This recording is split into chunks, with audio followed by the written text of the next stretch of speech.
I hope I have. That'll be fun. I've got about Ebola if you want to hear it. Has it got anything to do with a bowler hat? No, I've got a joke about Ebola. You probably won't get it.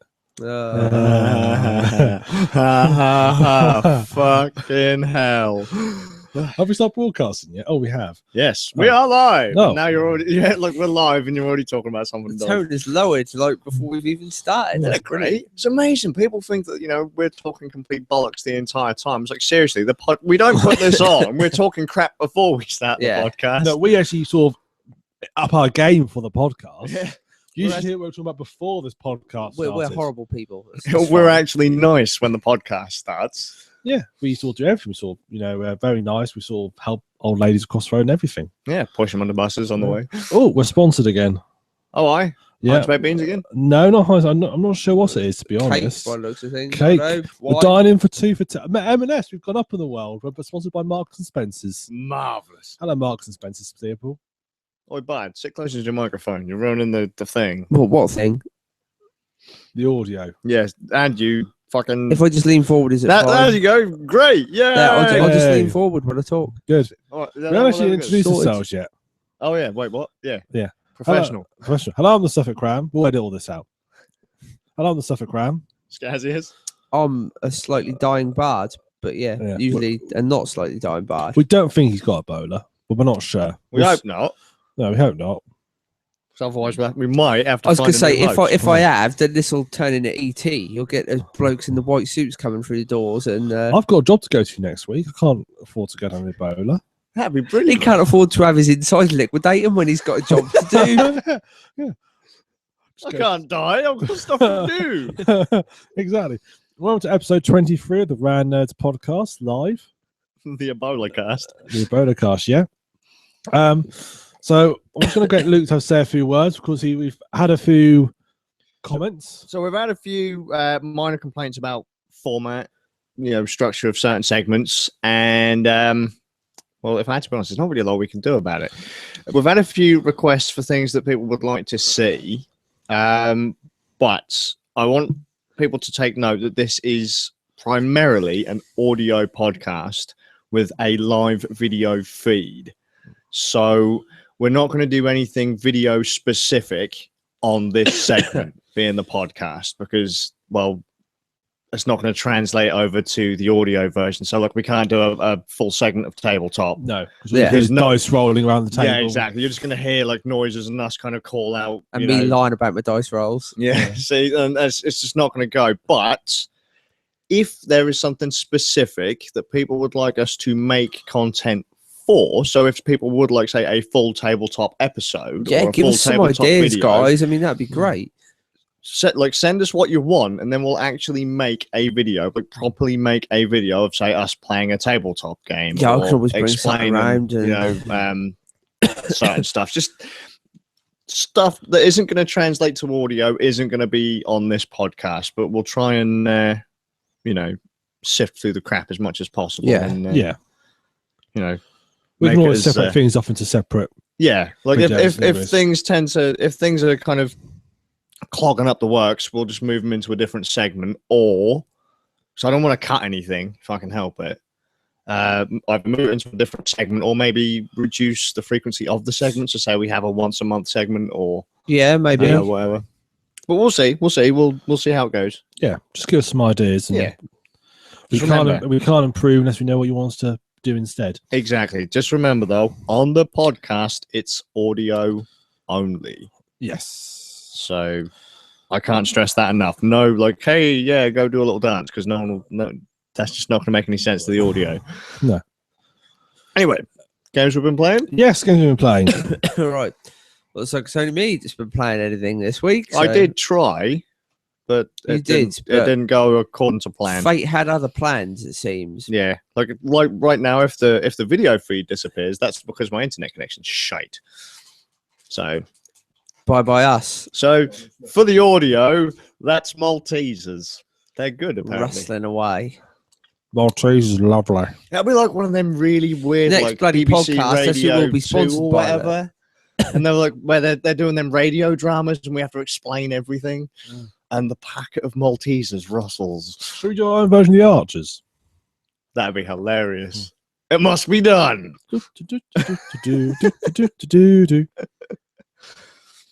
Bars just sat there like, what's the answers? No, I'm just sat here wondering why I'm the one that's dying. Why didn't they pick you two? Hey, I nearly died last year. Did you? yeah, he did actually. Yeah, for like nearly I 12 actually had podcasts. disease that could have killed me. What did last you year. have? Whooping cough. How the hell did You know how get bad it was to edit those damn things? Like every 30 seconds it'd cough. There was still plenty of coughing in the podcast, but not as much as there was originally. Yeah. I was going to say, at least I would have coughing at the end of it. That would have been the last of it, wouldn't it? That That went we on, don't want. that went on for months as well. Yep, it was amazing. I need to cut all Luke's children the same process. Yeah, for sure, because then they got plague. So now we're passing around Ebola. We'll wipe out 2/3 of the country. Black Death next. Look. Right, okay. Moving on. First game this Oh, yeah, week. best start. This week, first game, Styx Master of Shadows. Now, this is a game did I talk about it in the last podcast? I was interested in it. I can't remember that far back. Briefly mentioned, I believe. think it was. It's a game that actually was recommended to me by a friend. He was like, "Oh, you love that Thief game. There's a new stealth game coming out. You should check it out." So, oh, cool, because we discussed the new Thief and how much I hate it. And he was like, "Oh, well, if you hate that, this might be the way to go." So I picked this game up, and I wasn't really expecting all that much from it. And I have to say, I'm pleasantly surprised. This is pretty much, I would consider, the successor to the Thief franchise, because it takes everything Thief does and just adds to it. It's Aren't you playing as like a little goblin? You are, yeah. It's it's a little bit moves away from tradition. I haven't played the first game. So apparently there's a game before this called Of Orcs and Men, but it's more like Dragon Age kind of thing. Wait, it's more like this one's more like Dragon Age. No, the other one was, yeah. The other one was more like a game set in the same universe rather than a sequel per se. It's a sequel because Styx is one of the main characters in that game. There's Styx and this big orc dude. I've not played it, so I don't know any of the characters. But yeah, there's a big orc dude in the other one, and you play as those two, and you just basically go on. The idea being, it's a gritty fantasy world, kind of like Game of Thrones, that sort of The Witcher, that sort of thing. But the orcs and all the greenskins, as it were, are kind of not the villains. Like humanity is more the villain. That's like the twist, really. But with this one, I'm not sure if it's actually set before or after the first game. Having not played the first game, I assume it's set afterwards. But story-wise, I'm not going to spoil too much because if I talk about the story, I might reveal a bit much. But all you really need to know is that the Styx is this goblin.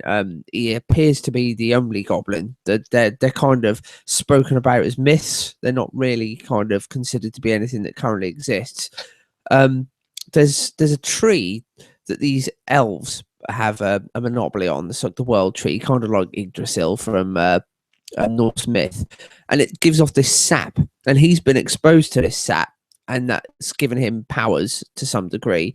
And humans can indulge in this sap, but it adds like a drug to them, so it's like a narcotic in some ways. There's some sort of conspiracy going on between the elves and the humans around this tree. They're kind of in political cahoots, but then they're also backstabbing each other at the same time.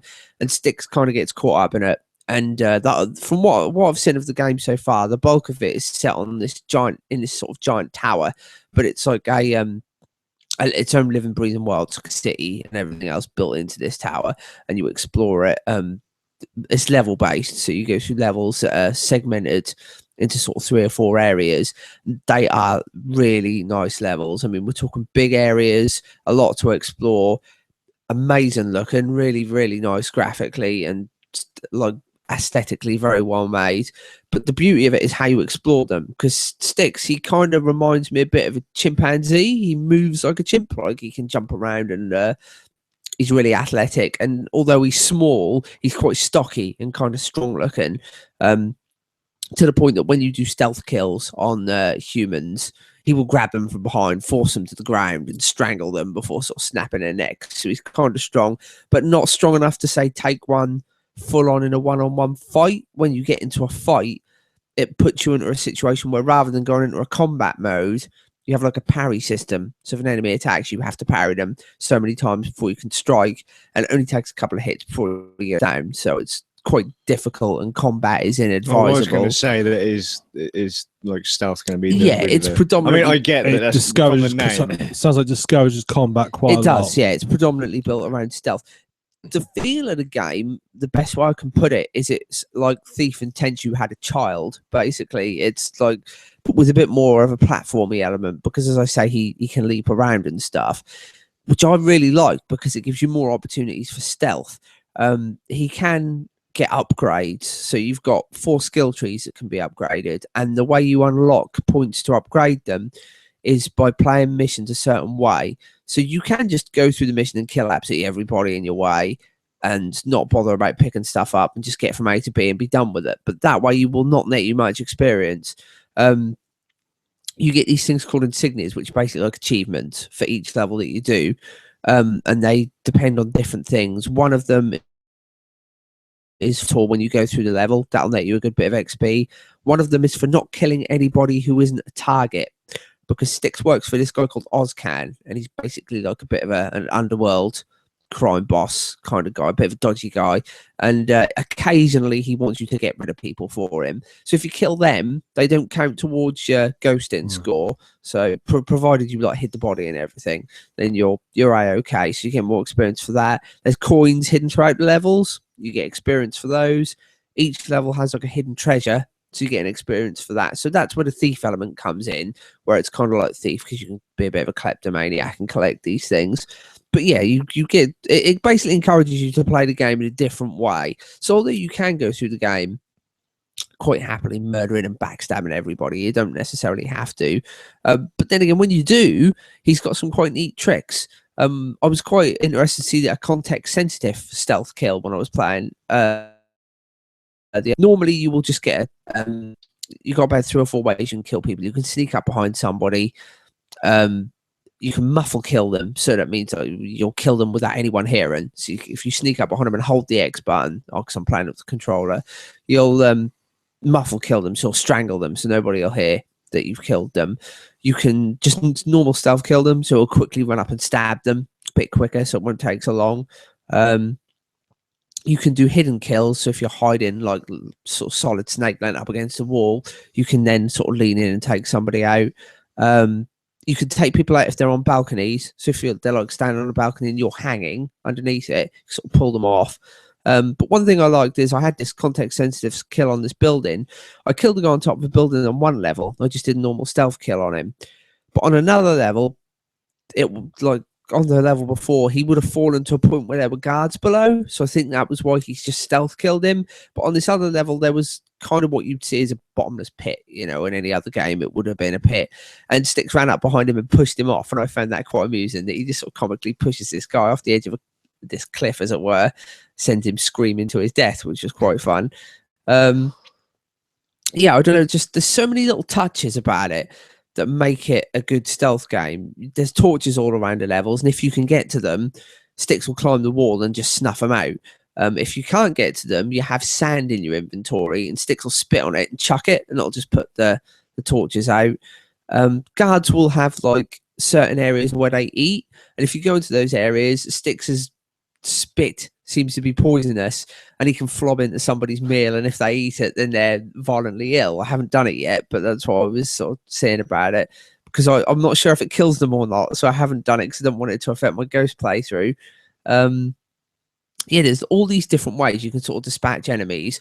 The way you sneak around, the levels are so big that it gives you such an opportunity, but the guards, the AI on the guards is really good, whereas Thief could be a bit hokey with guard AI, and so can Tenchu to some degree.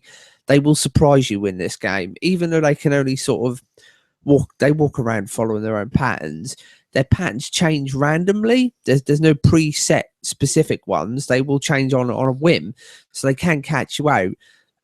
If guards see you, they will alert other guards, and unlike many other stealth games, there's a lot of guards in missions on this. So if you get caught, you've got to run, because if you don't run, you're just going to get completely and utterly obliterated by everybody.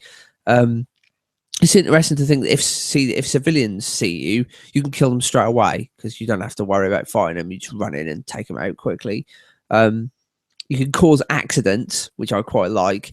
There's a a dock area towards the beginning, and you've got sort of hanging on winches and things, and you can unfasten them when people are standing underneath them, and they'll fall down and kill them.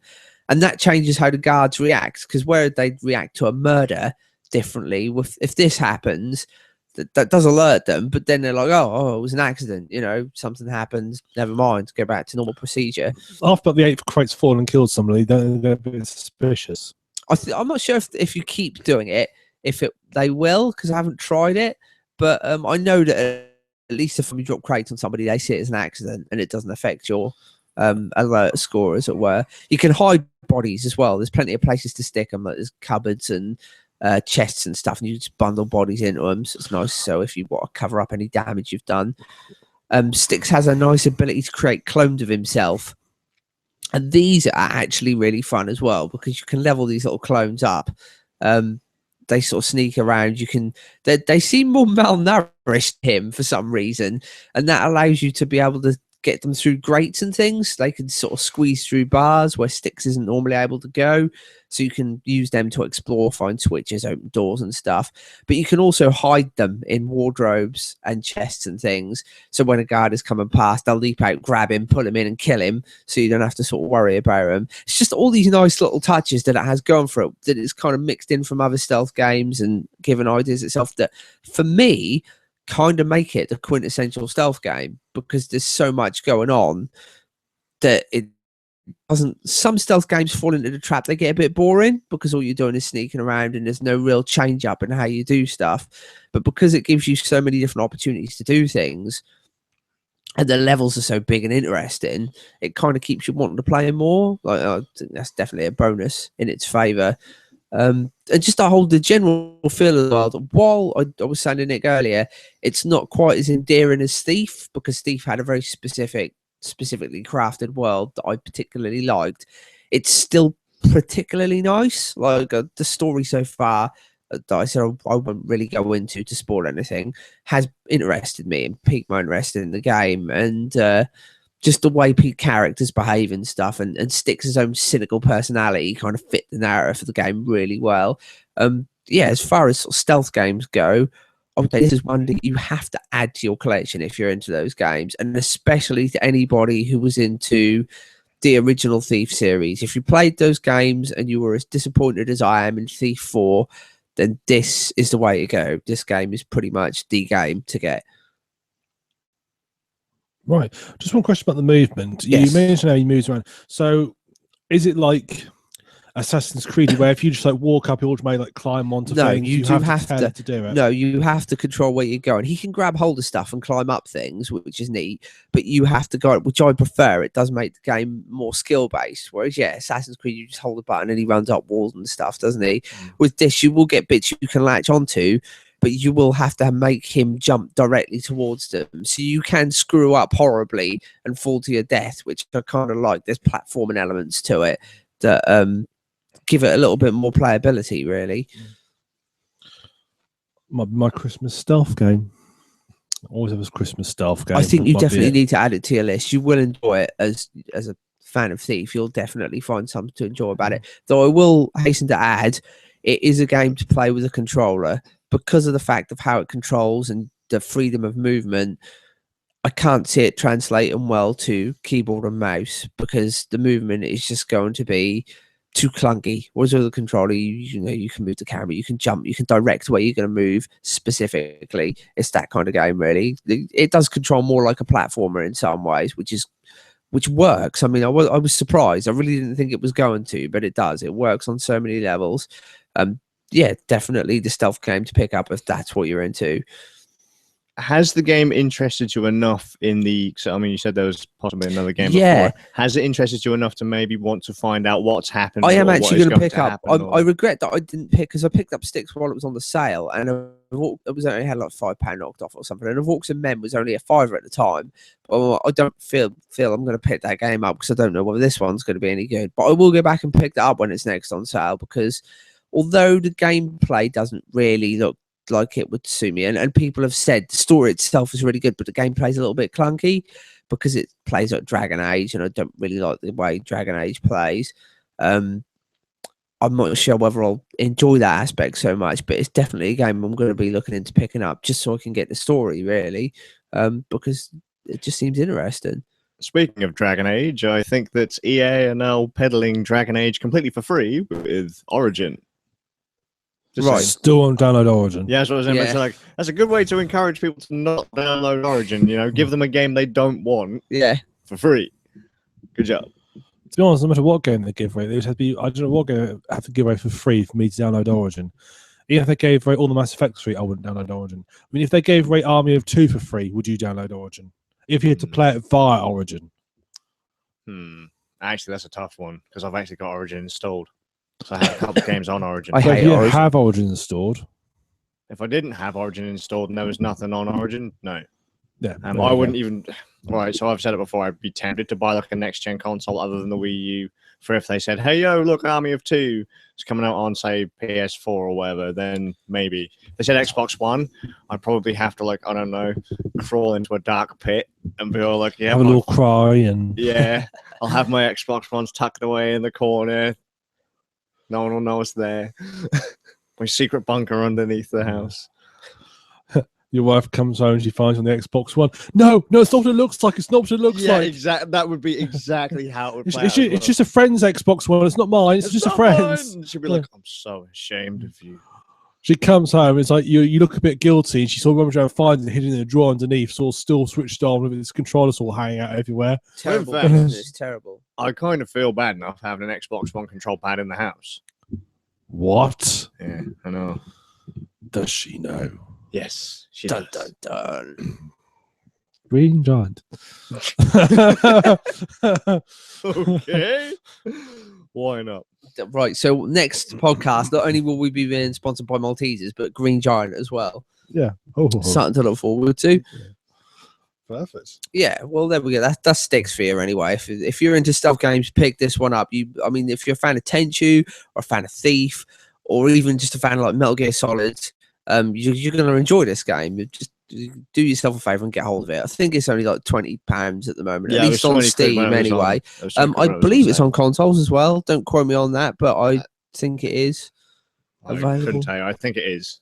Yeah, because I think that the other game is as well. Orcs and Men should Yeah, be I available for I consoles think too. if that's the one I'm thinking of, I've got that on one of the consoles. Which one I don't know. Probably all of them.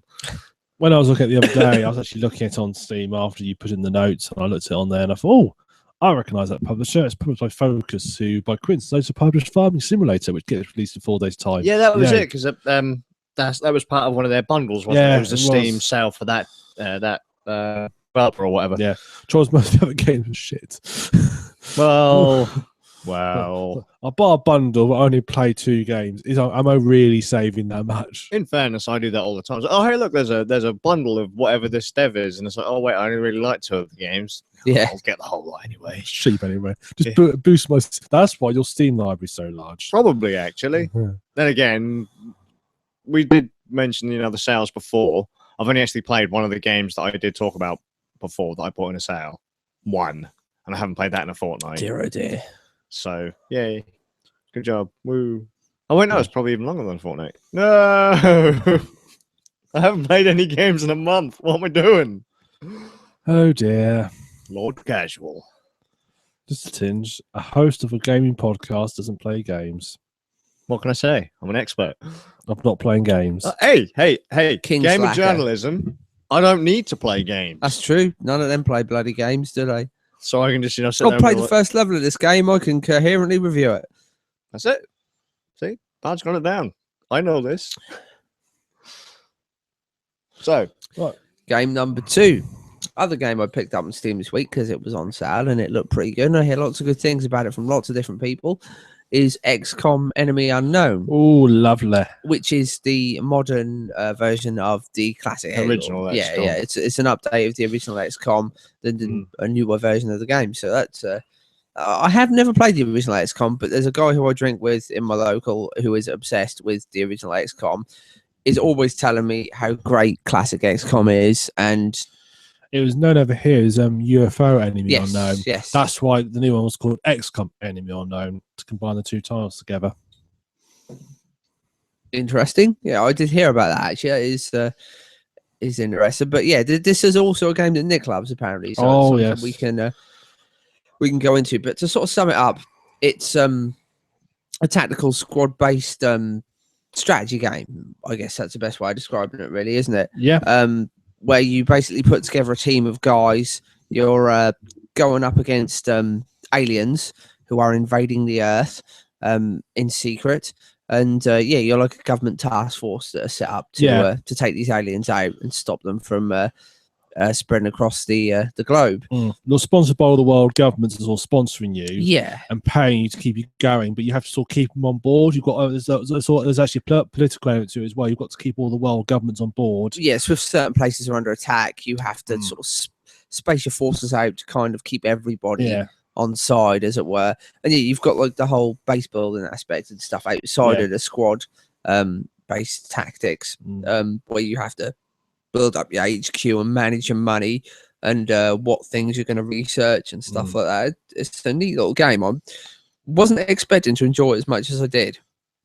But yeah, I picked it up actually on the free weekend. That was what convinced me to buy it. It was free for the weekend just to try it out. Played it for about half an hour. I'm like, yeah, I'm picking this up. I really like this game.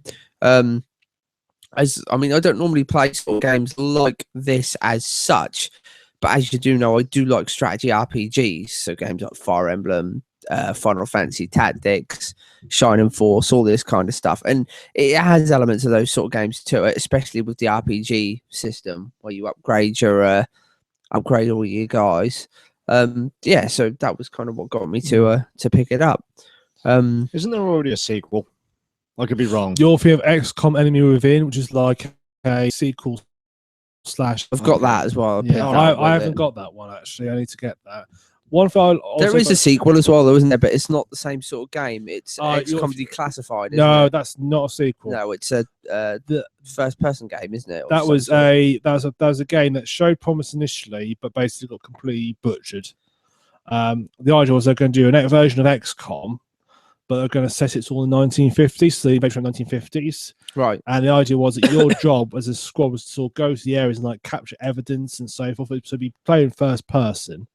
You go to evidence and so forth, but then basically as time went on, then it turned to a third-person shooter, and so you bad times. One thing I would say about the strategy of XCOM I found was that the actual strategy part, because I used to like strategy that much. I'm not a great strategy fan, and so I found when I played the original XCOM, the strategy of it was simple enough that you could actually pick up really quickly, but had a lot of depth to it as well. So realistically, you ain't got that much options every turn what you can do, but it's enough to give you that bit of depth, like unit positioning and things like that what come into it, aren't they? Like and it's things like, but most of the terrain is destructible. You can blow sides out of buildings and stuff. It's really cool. It's really cleverly done, and most turns every person in your squad gets to do 2 actions every turn, and they can either move twice or move and then shoot, or stand still and shoot, and lots of other little functions. I mean, my favourite is put my sniper, get her up high,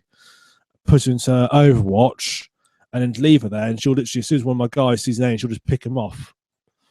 Well, it's really, really well. I like that. I like the bonus you can get for the snipers where they can take out stuff that your squad can see. Yeah, that was a really neat squad sight. Yeah, that's because also otherwise fog of war would affect your snipers so much, because you can literally, if you find a nice tall building, park them on there, leave them on there for the whole battle, and you guys just wander around, just sort of highlighting and picking almost like sort of like target acquisition. Yeah, and the way the guys move, the soldiers just don't care. They'll clamber everything, bash their way through anything. It does annoy me sometimes when I'm moving my troops and you've got the thin men and they leave poison when they die. Like if you kill them, they leave a poison cloud. And sometimes my units aren't smart enough to traverse around this. If I command them to go somewhere, they'll just run straight through it. That can be a bit of a pain. Mending my thing. It's not sitting right for some strange reason. There we go. How's that? I blame the person who set it up.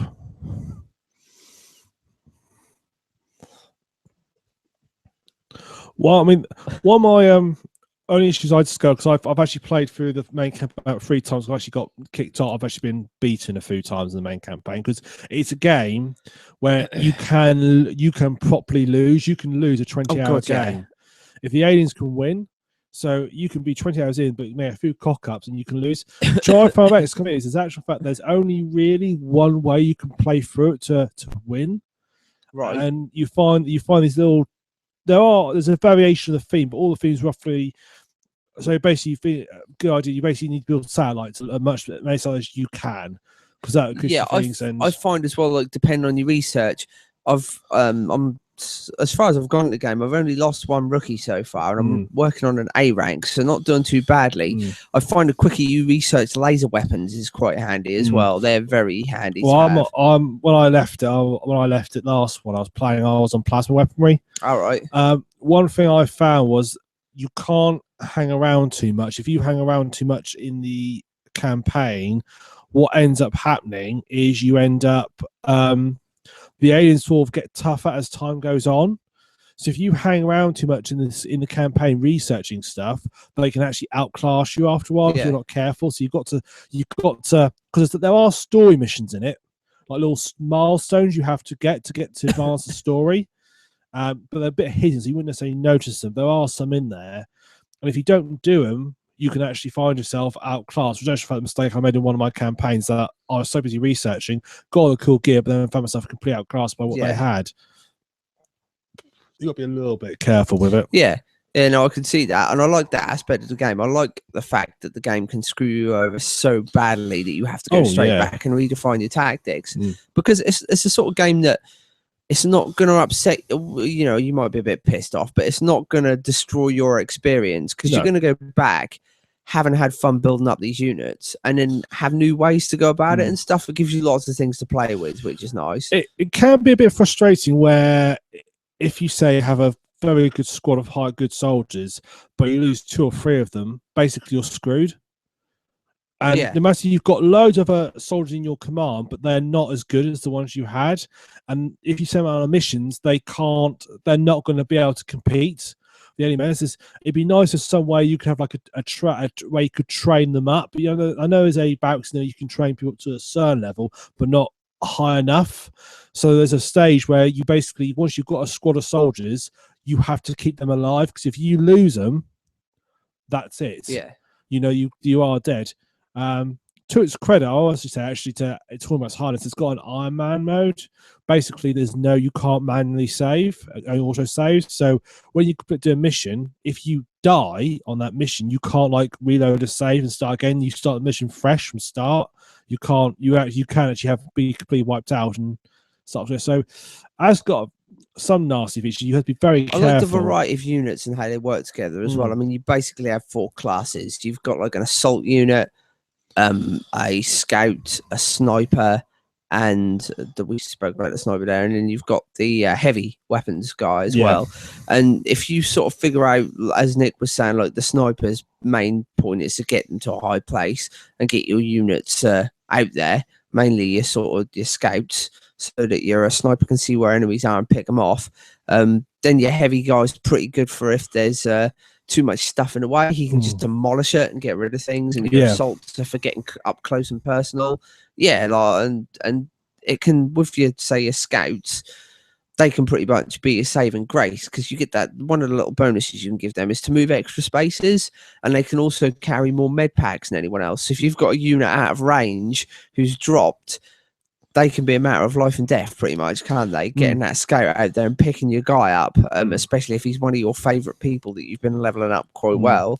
Because they can basically, when they die, let's say get completely destroyed, they actually start bleeding out. So that's why you get a mess saying, you've got 5 turns to get to him. Quite stressful, because I don't know if you remember that in Final Fantasy Tactics. That used to happen as well. If your units drop, you've got a certain amount of time before you can heal them. I don't remember. It's been a long time. Yeah, they disappear after a while, so you've got to sort of save your people. Were you talking on the Game Boy Advance? Was there a Game Boy Advance one? There was, but the PlayStation one is the one I was referring to. No, I don't remember much about the PlayStation. It's the same sort of thing applies. If your units drop, you have to sort of pick them up at a specific time, or you lose them. And when that's a unit you've been training for so many missions, that can be a bit of a pain. So, horrible. the other nice thing about all the units is that you can customize all your soldiers. Yes. So you can so I renamed all my soldiers after friends, which made it even worse when they died. It's See, depending on the friends, it might not be such a bad thing. no, I've got a bit the annoyed. ones that Nick absolutely hates because he keeps on sending them Yeah. right. You up. go in. To set a big monster over there, I want you to walk up to him and take him on in close combat. Off you go. No, wearing nothing but a a paper bit bag. annoyingly though. One of my best mate, as it were, got promoted above me, and he ended up having been the squad leader. It's like, this isn't on. So I had to leave him out for a couple of missions, so I got promoted ahead of him. You don't want to be a squad leader. My best mate's, now fiance is my sniper. She's very good. And my other best mate, he's actually the support class, which is he's actually he's engineering real life, so that sort of fits in quite nicely. Oh, interesting. Well, I was going to say, talking of expendable soldiers there, my other friend, coincidentally called Nick, who likes the old XCOM games, he was saying one of his favourite things to do is one of the stats you can get is mental, strength. So you get these units that can mind control your men and turn them on you, kind of thing, turn you guys against you. And what you used to do is you used to get the guy who had the strongest mental strength, to just equip him with nothing and send him out on the front line. So as soon as one had control of him, he knew they were there, but because they was not equipped, they can't do shit with him. So it's just you've basically got a grunt that could do nothing, but now I know where you are. So it's a handy little tactic that you use. I don't know if those enemies appear in this game. They do. Ah. And they are bloody frustrating because when they tear into your unit, they can use all their weapons and gear and use it against you. So you've got this guy who's a really powerful plasma weapon. When I got my first shotgun, top end shotgun, I can't remember the name of it. Something cannon or something, shredder count, something like that. Yeah. So top end shotgun, he took over. There's two of my people next to him nearby, and literally just turned around, took my control, turned around, just took one of my guys out, boom, like that. Nice. It's oh god. So I had a choice. The trouble was a little dude long time had hidden himself up, so I couldn't get to him quick enough to stop before he killed off half my units. So I had to take out this chap before I get to him. It was really annoying. See, again, this is what my other friend was telling me about it. It's one of those games where you can sort of tell your own stories through it because the games are so different and stuff happens and changes to the point that you don't really, no game is ever really going to be the same because... No, there's a little story generator. Yeah, I was for pre-podcast, I've got an Oriental woman in my team, and she's shit hot. She has 35% on shooting an enemy across the map every time. Just manages to get them. Why she didn't level into a sniper, I don't know. She became a scout for some reason. That makes no sense. This woman's killing things across the map when they're hiding behind walls and stuff. I have a feeling that's slightly. I have a feeling that's randomized. Yeah, it probably is. Which was a bit of a shame, really, because it just seemed like she was born to be a sniper. But their nicknames that suddenly appear. Yeah, that's quite They interesting. give each other nicknames after a while. All your squad mates, they'll give each other. They'll also able to have nicknames. So I think my nickname was Big Papa. My first scout was called Doc, even though she'd never used a med pack, and then for some reason the second one was called Cookie. And I was like, why are you called Cookie? This makes no sense. Again, random, but Yeah. it's funny because sometimes you'll just get the one that just seems appropriate. It gives me a sort of a Colonial Marines vibe, the sort of aliens, Marines, and their relationship with each other, that kind of thing, isn't it? Yeah. But yeah, the actual aliens in this game and the way it's all set up. I was watching a video about the game before I picked it up, and someone summed it up very nicely by saying it's very 90s inspired. It's got that whole X-Files feel and Independence Day and all that sort of stuff, isn't it? Definitely.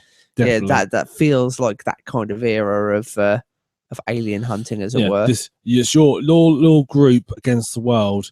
You can actually manage a little TV series we made of actually, this idea of this little group against this massive alien invasion having to fight it off. You can actually imagine it being made into a TV series. I love all the little touches, like when you first see enemies and it zooms in on them and you get little piano keys and stuff when they move around and they move really quickly and start running around and stuff. Yeah. That's quite neat. And when you get when you get a as a sort of critical hit, you'll get like a sort of like a theatrical camera from your guy to the enemy, Yeah. sort of taking them out. Yeah, that's always quite neat. And what I love is when you get if you put loads of people into Overwatch, and all of a sudden this monster just walks out in front of them all because you've lured out, and all of a sudden all these people in Overwatch just have their shot of them. It's like constant shots coming from simultaneously every direction. It's really funny. Ripped to pieces.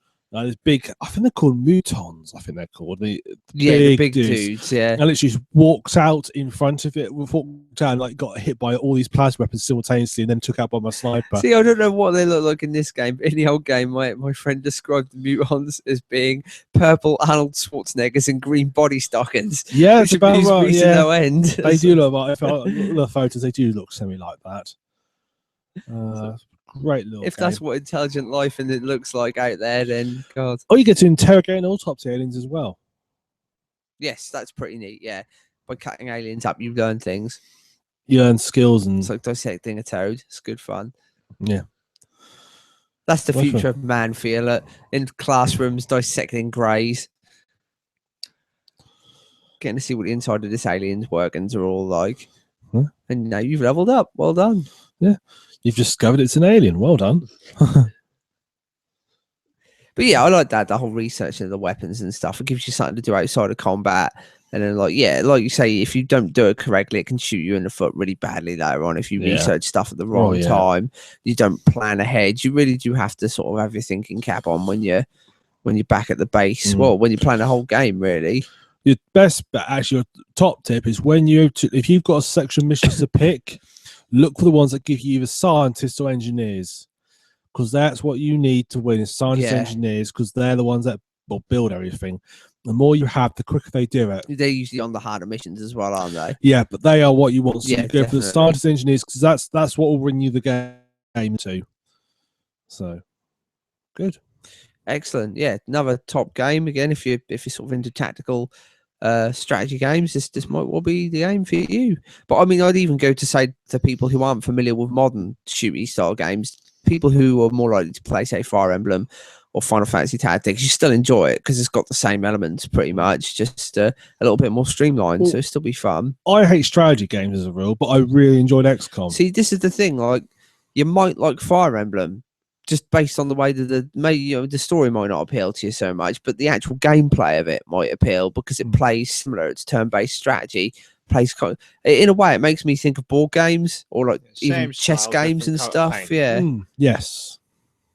Yeah. I mean, yeah, and that's got the same sort of thing, isn't it? You've got your classes like your bowmen and your knights on horseback and all your different units that can do different things. I don't remember knights on horseback in XCOM. No, not in now XCOM. I would like knights on. Now I want knights on horseback in XCOM now. Taking out the alien in your big suit of armor. Yeah. Just special joust move. Well, I'll tell you what, that would shit him up, wouldn't it? The suddenly get the next DLC, dude on horseback, suit of armor. That is the only DLC. It's just a dude on a horseback. Like that's it. Just the one special unit that'll have will appear in 1 out of every 1,000 battles you have. Yeah, dude on horseback. Instant win. Excellent. Right, moving on. We're on to games, hardware, other news. Right. I don't know who put that in there. I'm guessing it's Skaz. I'm thinking of probably scrapping this one because I was hoping that everyone else would look at the video. I have looked at the video. Oh, I didn't. Sorry. I didn't see it on there. If I had to be honest, I'll put it in here, Portal Tag. I don't know much about it other than it's a fan mod that changes up Portal 2. It makes more use of the gels in Portal 2, which pay a fairly... The gels, like the second big mechanics introduced about halfway through Portal 2. Now, I don't know whether it's deliberate, but the gels... Back in the day, Portal, you may know, was originally made by, based on a game called Nabucco Drop. And basically, Valve saw this little game which these students had made and hired them to make Portal. I didn't know that. That's interesting. Yeah. Excuse my snuffling, by yeah. the way. Kim Striff was one of the main ones who hired, but they hired these students. They thought the game looked cool. Come work for us, make it with our resources. You got Portal. Then this other school of students made a game called Tag: The Power of Paint, and it was a game where basically you had this paint gun and you fired different paint and did different things. Valve saw this, thought, that's a neat idea, can't work for us, and it appears in Portal 2. Well, that's why but when you said Portal Tag, I wondered if that was by the guys who'd made Tag the Power of Paint, because they were Valve. I wondered if they might have made it, but it appears to be a complete fan work.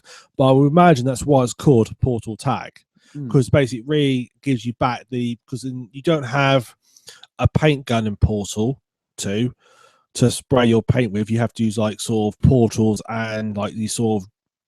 Have you got to the bit where you have the paint splodged in Portal 2? No, not yet.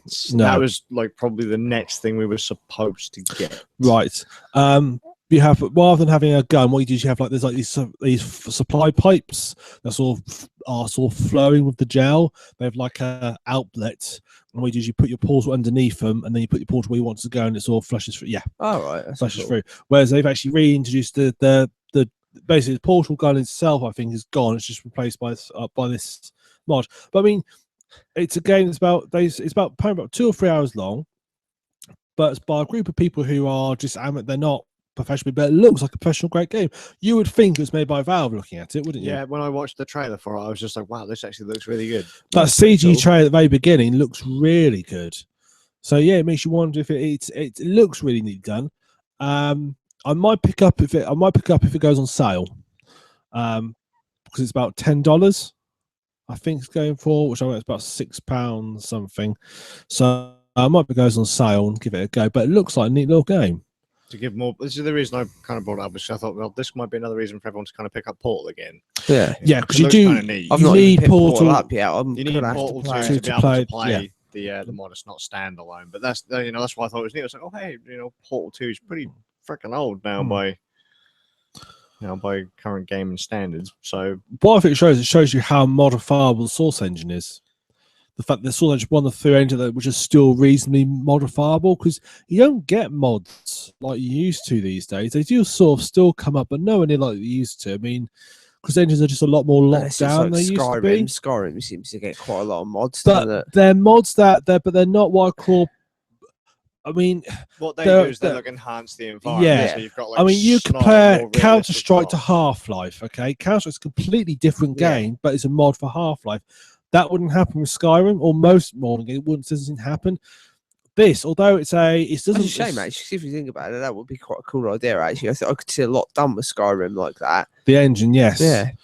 Whereas obviously this is, although it's a mod, it's a completely standalone, separate game for it. They've just put it in the same universe. It's like in the old school days of expansion packs. They used to be just really mods, but they look completely different. Yeah, Yeah. So I mean, it's nice to see that these still, and it's nice fact that it's on Steam. That's what, it's not like a separate exit. They've put it on Steam. Because haven't they put Black Mesa on Steam now? I don't know if it's out there yet, but I'm pretty sure it is coming out. It's pretty darn close. It's pretty darn close to being done now. Because there's a long time people thought it disappeared, but after they then suddenly also released all these screenshots of the whole game done. Right. Well, from what I mean, I've seen people playing it. So that's what I mean. It seems to disappear for it seems to disappear for a long time. I think it's now come out and available. That's what surprised me, because I went actually looking for it not too long ago after we had our kind of Portal versus Half-Life talk before, and me saying like how much I'm not really a big Portal, I'm not a big fan of Half-Life. So I thought to myself, well, maybe I should sit down and play the Black Mesa remake. And then I went onto the website. I was like, is this still not done? Is it still not on? To be fair, it's not that big a group of people doing it. Well, no, but that's fair. But I was pretty sure that people were playing that hardcore like years previous. So to only now to go onto that website and see that it's not like it's not really moved. Yeah, and people that's like it's just kind of disappeared. As you said, I don't think it's just. I think it's just because it's all suddenly reappeared. Yeah, but a lot done. I just think they've not been very bad at updating the website.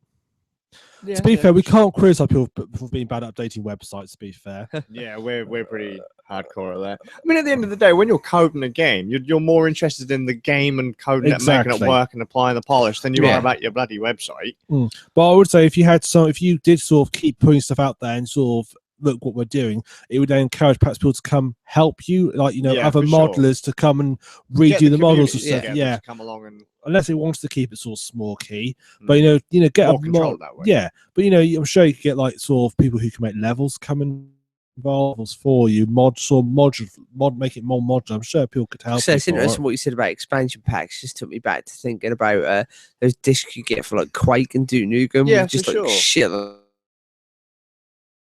Loads of A disc full of maps. I Yeah. did that for Counter-Strike. I got this with something like, I think it had 4,000 Counter-Strike maps on it. And I literally, I think I played about 200 of them before I gave up.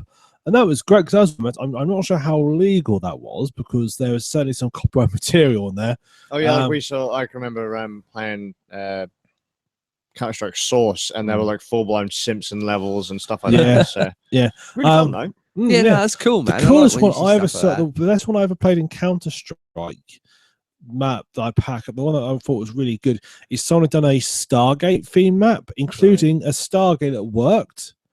So you could basically, you had because I don't know if you ever seen Stargate the series. I have. You have what they call the SGC, which is the Stargate Command. I love that series.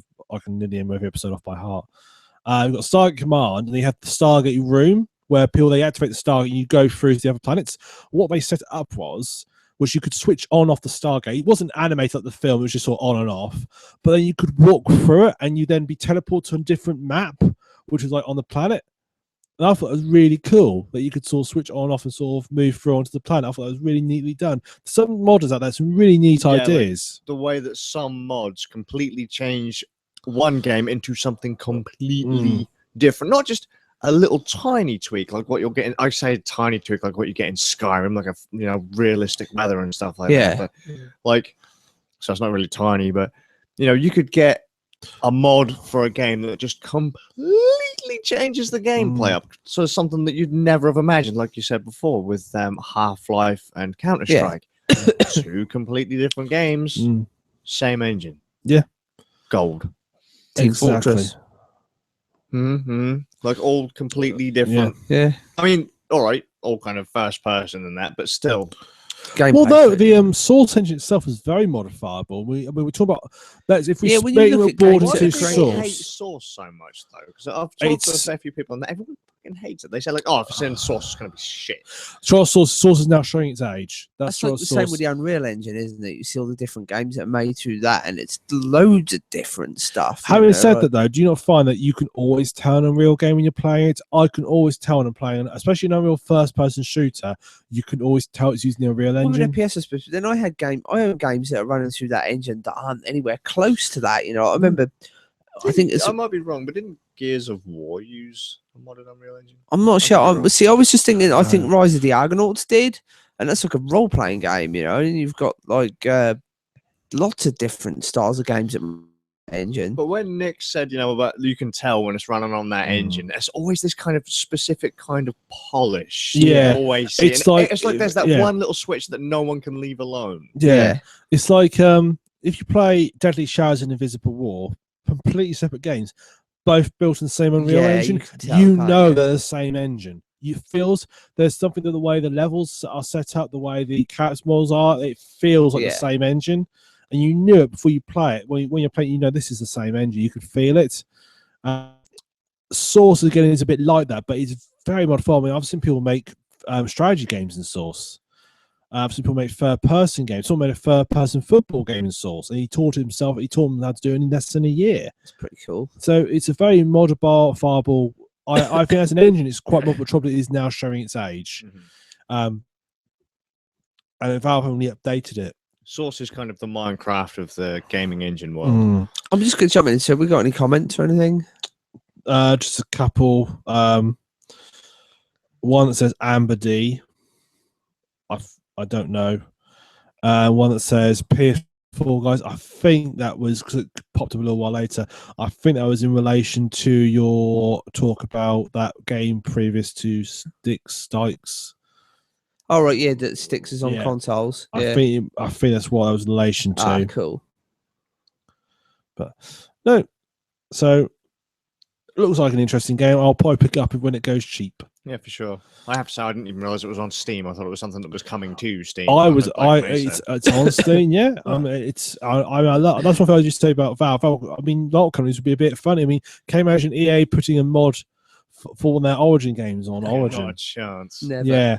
But Valve said, yeah, it's cool, put it on there. Yeah, no, Valve are pretty cool. And particularly when it's using half their assets as well. That's pretty darn Good old cool. Gaben. Yeah. I mean, at the end, he said it himself. It's all about the distribution. Isn't it? Yeah. So if you're going to lock everything down, people are going to get really pissy about it. And I mean, let it in. The man, unlike a lot of modern developers, the man knows his audience, and that's important when you're in development. You should know your audience, and you should have a good relationship with them. Talking about and stuff, did you see that someone was trying to launch? I think it was on Kickstarter, a campaign to raise money to launch a campaign for them to make Half-Life 3. And including it, they put something like invalid Valve employees, which implied they were going to like sort of be knocking on their door. They did say, I think that's not quite what we meant, but say, and they were going to like set up like trade stands and do like almost like a protest or something. I thought, stupid. I don't think Valve. Do they think that Valve doesn't know that people want Half-Life 3? Do they think people at Valve think, well, no one clearly likes Half-Life 2. Half-Life won't bother making a third one.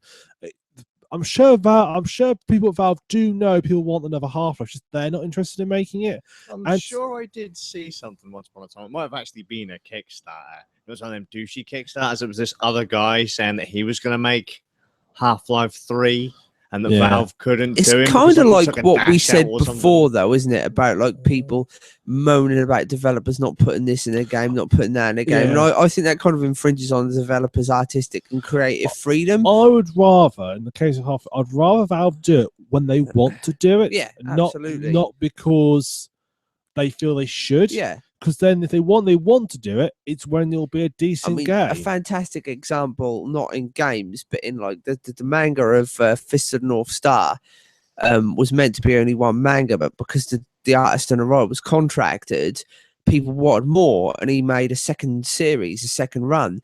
And you could just tell he did not want to do it because the second run was good, but you knew that it was meant to end with just one series. And so that second run was piss poor in comparison to the first run, which had effectively ended the series. So to kind of make extra stuff. Yeah, because he was on contract, he had no choice. He had to do it. And to kind of force somebody to creatively do something they don't want to do, it's going to fall apart. It's not going to be good. You've got to leave people like that to their own devices. Like to read your contract. Yeah.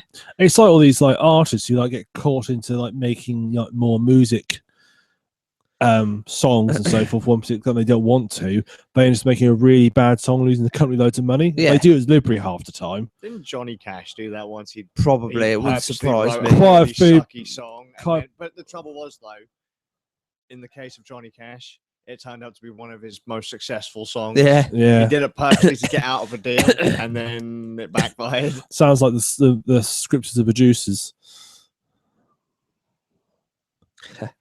Yeah. So, moving on. Well, this is going to be here's a big one, right? And I'm glad the Bard put this in. So there was a Nintendo Direct for Smash Brothers. I think it was yesterday. Yeah. The Wii U Smash Brothers. Because they've already announced everything. The 3DS one's out, is it not? Yes, it is. I was kind of tempted to get it today, but I have to stop buying games that I'm not playing. I have to admit, I'm not really taken by the 3DS version. It's like it just looks like, Yeah, but Smash in your pocket. Let's be fair. Smash is Smash. You could put Smash on an Atari 2600 and it'd still be Smash. Yeah. But I'm more kind of the Wii one has me excited now because I looked at it before and it's like Smash. I like Smash, I've never been mad about Smash. They went mental, but they have. With this announcement, they basically were like 50 features for this Nintendo Direct reveal. So 50 features of Smash that are now in it, and boy, did they stick some stuff in this. Hell yeah. One thing I really like is they've clearly listened to the fans. Stuff has been thrown in. I mean, you've got this thing, a big meme with Smash fans is Ridley fanboys, because there's so many people asking for Ridley for some weird reason. And although he's not playable, no character from Metroid. Yeah, one of the villains from Metroid. Although he's not playable, they have put him in the game, and they've put him in a big way, haven't they? He can attack characters, but then if you attack Ridley, he can team up with you. Yeah, if you beat the hell out of him enough, he'll team up with you against everybody else, and you can actually still attack him further and get a and KO him. Yeah, which is really nice. 8 players. Yeah, the On the 8-player larger thing is what maps, turned my head. I was like, holy hell. what? Yeah, I mean, that is something special. That really is. 8 players. Only on specific maps, mind, but Oh, yeah, it for was sure, still like but half the 8 maps, wasn't it? players? Like, Yeah. damn, son. I was like, how are they going to get 8 players going unless we're rocking, like, online gameplay? And they're like, well, hang on. Then they show you the controls that it supports. Yeah. Like, oh, yeah, you can use the gamepad, the Pro Pad. You can use your Wii Remote and Nunchuck, all the kind of variants of the kind of plug-in control pads. Tablet, yeah, the whole. And then they're like, oh, yeah, well, if you've got the 3DS version, because we know if you're going to get the Wii U version and we've released kind of the multiplayer, Yeah. you might take it on the road with you. Screw it. If you've got the 3DS version, use the 3DS as a control pad. Controller, yeah. And And they said that if you Neat have idea. if you have the 3DS and the Wii version, it'll unlock something on the Nintendo eShop where you can get a CD for free, with 2 CDs worth of soundtracks of both console games. I think that's also the only way you can get Mewtwo, isn't it? Not sure. It said at the end, for owners of the 3DS and Wii U version, Mewtwo will unlock. So Let's just say today, after watching that announcement, I was twitching on the eShop, hovering, possibly. Like, I was like, oh, I could buy this. I could get this right now. I even updated the upgraded the SD card in my 3DS just to possibly download it. I was like, I could get it on Amazon. That'll save me like £9, but well, I could get the digital download. Waiting for delivery. Got to wait for delivery. yeah, Well, that was the annoying thing though. So like, oh yeah, if you purchase it now within the next 17 minutes, we'll have it to you by tomorrow. I was like, no, don't offer me games quickly. It's like, look at my wallet, moths fly out. Look at the bank balance. A moth walks across the screen. Yeah, exactly. The bank's like, no, you're not looking at it. Just leave. You're not buying Smash. I have like a bank representative come around. No. I don't know if you log into your bank account and there's just a threatening letter on there instead of an. Yeah, like rather than anything else, it just literally comes up like an A4 sheet in it's red. just threatening letter saying, like, "Don't you dare!" and he's got Reggie and Shigsy sitting on either of his shoulders. Yeah, do pretty it, much like, do "Go on, it. buy it." Like no one's there to try and stop me other than the bank. And in fairness, the bank doesn't really care all that much. But they're like, "Look, you keep telling us stop letting you buy crap," and I'm like, I never said that. And like, yeah, of course we had. It's just don't. You want us We to have the know. money, so that We know. let us keep your money so that we can, make And never more let money you have off of it. access to it. So if you go into the bank and say, "I want all my money now," no, you can't. That is pretty much how the bank is. That's It's my like, money. What do you mean no? It's like, well, come on, we haven't got any money, so we need yours. Yeah. Yeah. It's like, but I want to buy games. You want to buy Smash? I know I Brilliant should have game, just innit? stuffed It's it all in my "No!" mattress. Yeah, have a look all in our staff room, all the stuff. Yeah, I've they're all got. sat there out the back. That's why they ain't got no money because they've been using mine to spend. They've been using my money. All to that get start Smash. is just the back that little back room which you think they're counting the money is just an office full of Wii U's and We Smash Bros. use 3DS. I was going to say, is that how all money in the world is generated? We've just got people sat there with the 3DSs shaking and building up the coin value, going, yeah, it's all your money, mate. It's all stored on there. Check this out. I know Yeah. so you've got the mines in Chile with their money for bitcoins as well. That's They're down the there, little thing. pickaxes. Is that like still worth money? Bitcoins I think it's crashed now, isn't it? I again. don't know. It was fluctuating last time I looked. Like it was going up and down. So I didn't crash when they got hacked. Yeah, but I think it came back up not long after. Yeah. I'm so gutted with bitcoins. No, I'm- me too. Oh, I sold I mine had at the 90 option- quid a pop. I had the option to buy when I was a student at college. They come up there and they're pennies each at one point. I had the option of buying them, and I thought, should I get them? I thought, nah, they'll never come to anything. I then saw a news story of a newspaper about this other guy who same situation I was in and had bought like £100 worth, and they're then worth like £250,000. oh my And he god, sold They went up them. like £600 per coin. What? Yeah. And he sold the lot for £250,000. I thought, I could have been me. Why on earth? Why was Instead- I stupid? Instead, I spent all my student loan money on airsoft guns instead. I could have bought bitcoins and been rich and bought lots of airsoft guns. Oh well, you learn. Yeah. No airsoft guns in Smash Brothers though. But No. all the Kid Mod- Icarus stuff. Oh, That I was love. amazing. with I the love Kid taunts. Icarus. Kid Icarus is like I don't know if you saw, but I've been playing through the old one recently as well. I love the Oh. classic Kid Icarus as well as that is We've one of been my playing it on a- favorite on a- series. You've been playing it on Yeah, a yeah, it's one of my favorite series, man. That is just like the original and then the Can you get very 3DS. far on it?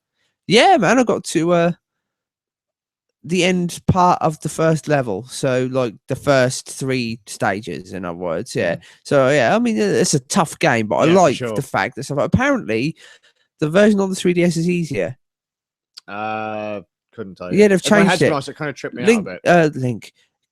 Pit has a little hover jump now, apparently, on the 3DS one. They've simplified it. Because a friend of mine has got it and was saying, oh yeah, I really like the 3DS version because it's easier. So I yeah, wouldn't know. I've got the 3DS version, but if I had to be honest, the way the graphics have changed has kind of tripped me out a bit. I'm quite hardcore. I do like the fact that it's hard as hell. You know, it's like that appeals to me. Teaches you just to play the game better, pretty much. But the 3DS game was one of my favorite games of last year. I absolutely loved it. It was, well, I think it's one of the best games ever made. It's in one of my top 10 somewhere. Yeah, for sure. And this one, because obviously Sakurai's behind it, I'm hoping that the popularity of the Pit and Kid Icarus stuff in this game will convince him to actually make another one, because he was saying I'm in an hour about it, despite making shitloads of versions of Smash. Oh no, I don't want to make sequels. So look, Kid Icarus is a really good game. Everybody loves it. Just make another one. It's not going to hurt you to make another one. 3 games. Even though we were saying, you know, Half-Life 3 and all this stuff. If he doesn't want to do it, so okay. Yeah, but sure. then clearly the fact he stuck it in Smash means he's still into it. He's still there. There's some real shiny stuff going on. Oh yeah, I mean, because a lot of people were moaning, "Oh, favoritism! You've put too much Kid Icarus stuff into it." And I was like, "Well, it is a new franchise, well, a rejuvenated franchise." So you know, there's too much Kid Icarus stuff in it. There's tons of as much as I love Zelda. There's too much bloody Zelda everywhere. Pokemon, you know, yeah. Fucking Zelda, Mario. They're now gonna, like how many different versions of Mario do we need? I mean, Metroid not so much. That seems to fall off on the old backbone a bit, doesn't it? Sometimes, but Kid Icarus, I mean, it's just a very good series. In that game looks amazing. I was so sorry. I've only got up to like 30 I have to admit, even though the announcer guy was a bit irritating, I kind of like that too. That guy seemed really into what he was doing. He was like hyping that stuff up and getting excited over it. The announcement was done as if it was the announcer of Smash. Yeah. Doing the entire Nintendo Direct. Which I was thought that was kind really of cool. Yeah, I like that. Has the whole thing changed your looks? They had a little bit about amiibos, and then have you had any extra kind of thoughts? Yeah, I looked at that and was just like, I think the amiibo thing's rubbish. I really am not following that. Yeah, it just looks like a gimmick to me. Everybody says, "Oh no, it'll be more than this," and I keep looking at stuff to do. I'm just like, nah. Like I don't know. Putting it into other games. Yeah, I know, but what are they going to do in this game? Like they just look like, oh wow, you got an AI. That's going to be fun for about 5 minutes. And I'm sort of looking at other games and thinking it's pretty much going to be the same thing. I think that's just going to be, I don't know. I'll be the whole collectible. If it does, really. You see, I'm not much of a collector. If it does, I'll be pleasantly surprised if something good happens with it. But I can't see it on and on. I can just see it as a way for parents to basically be ripped off and get their children to buy all these bloody figures they don't need. Yeah. But outside of that, everything else is pick up a couple of them. Yeah, I mean, I could see aesthetically. I like the Star Fox one. They look quite detailed. The Link one and maybe a Samus one or something. Yeah, I'll probably get Kirby for the kids. If they bring out more Kid Icarus ones, I might get one. I'd love to have Hades. Yeah, they've got Pit in there as well, haven't they? Pit. Yeah. Palutena is one of them, isn't that? Is she? Yeah. I think she's got one, or they're planning to do one. Oh, that'd be cool. Which is kind of cool. But yeah, I thought it was kind of neat. Yeah. I want to see what they do with the. I want to see, if I had to be honest.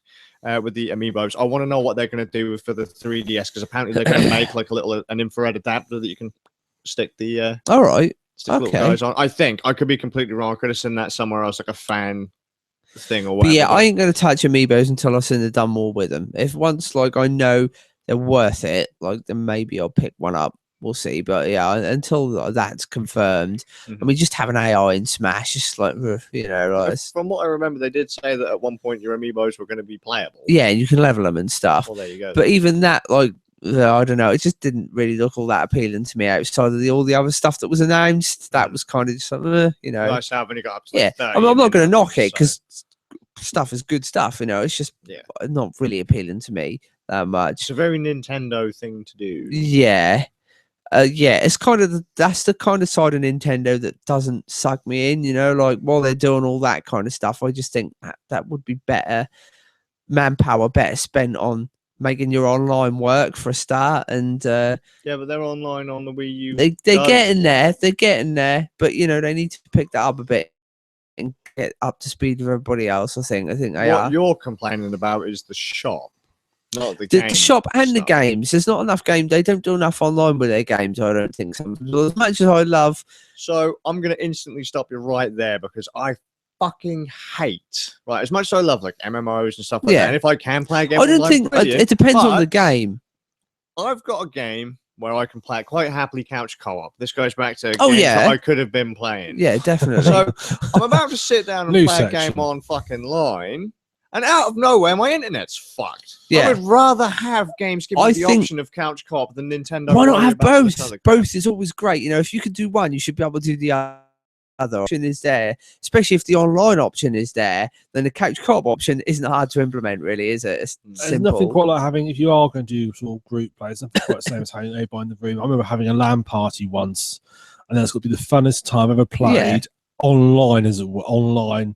Yeah, for sure. quotes. It's a big group. Well, because of the Smash. atmosphere. Yeah. Smash has pretty much shown they can do this. It's got online, it's got couch co-op, like couch play, you know, so you can do it. It can be done. And I think they need to focus on stuff like that and on the shop as well. But like, there's just other areas where, because I'm not just knocking Nintendo, because when Nintendo shine where the other two companies don't, there's stuff that the other two companies could really take a leaf out of Nintendo's book on a load of different things. But then Nintendo they stoutly refuse sometimes to do things that just seem really obvious to me, and it just irritates Any me a example? bit. Well, like obviously the Mother 3 thing, that was a bit weird. That game could have just easily been translated. It wouldn't have taken but much. you say that, but Europe didn't get any of them anyway.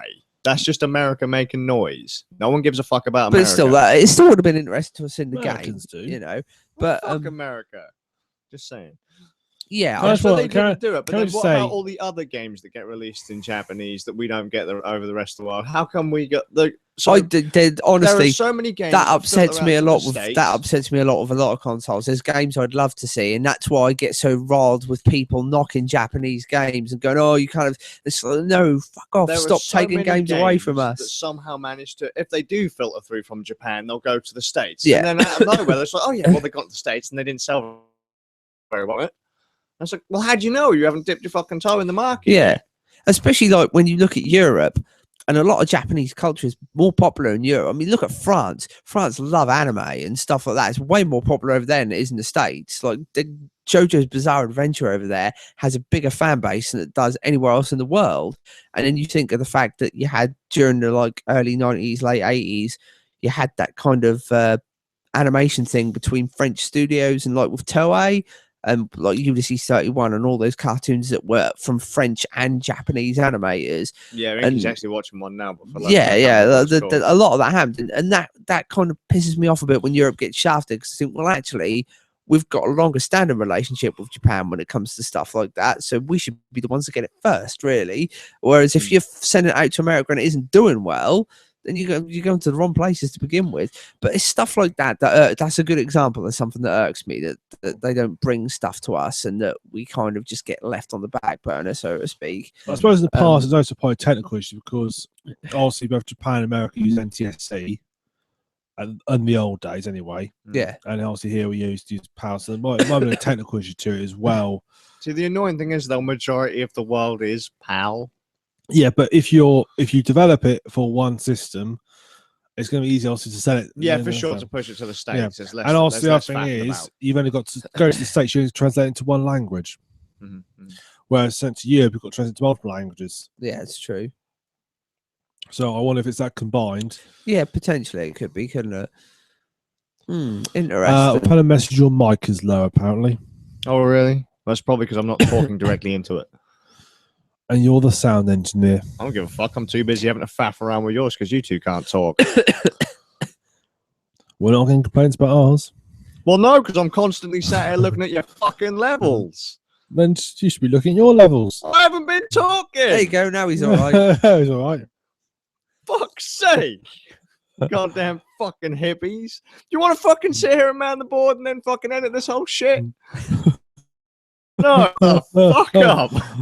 No, because I just leave it. You Like hear that, all those Yeah, other just listeners? like, things there on you go. YouTube. Just go straight up. You hear that, listeners? He's telling you to shut the fuck up. Ah, fuck that. Fuck them. But The most of audio. all, fuck you. Goddamn motherfuckers. But yeah, so what happened after the first 30 and what was the shiny shit between 30 and 50?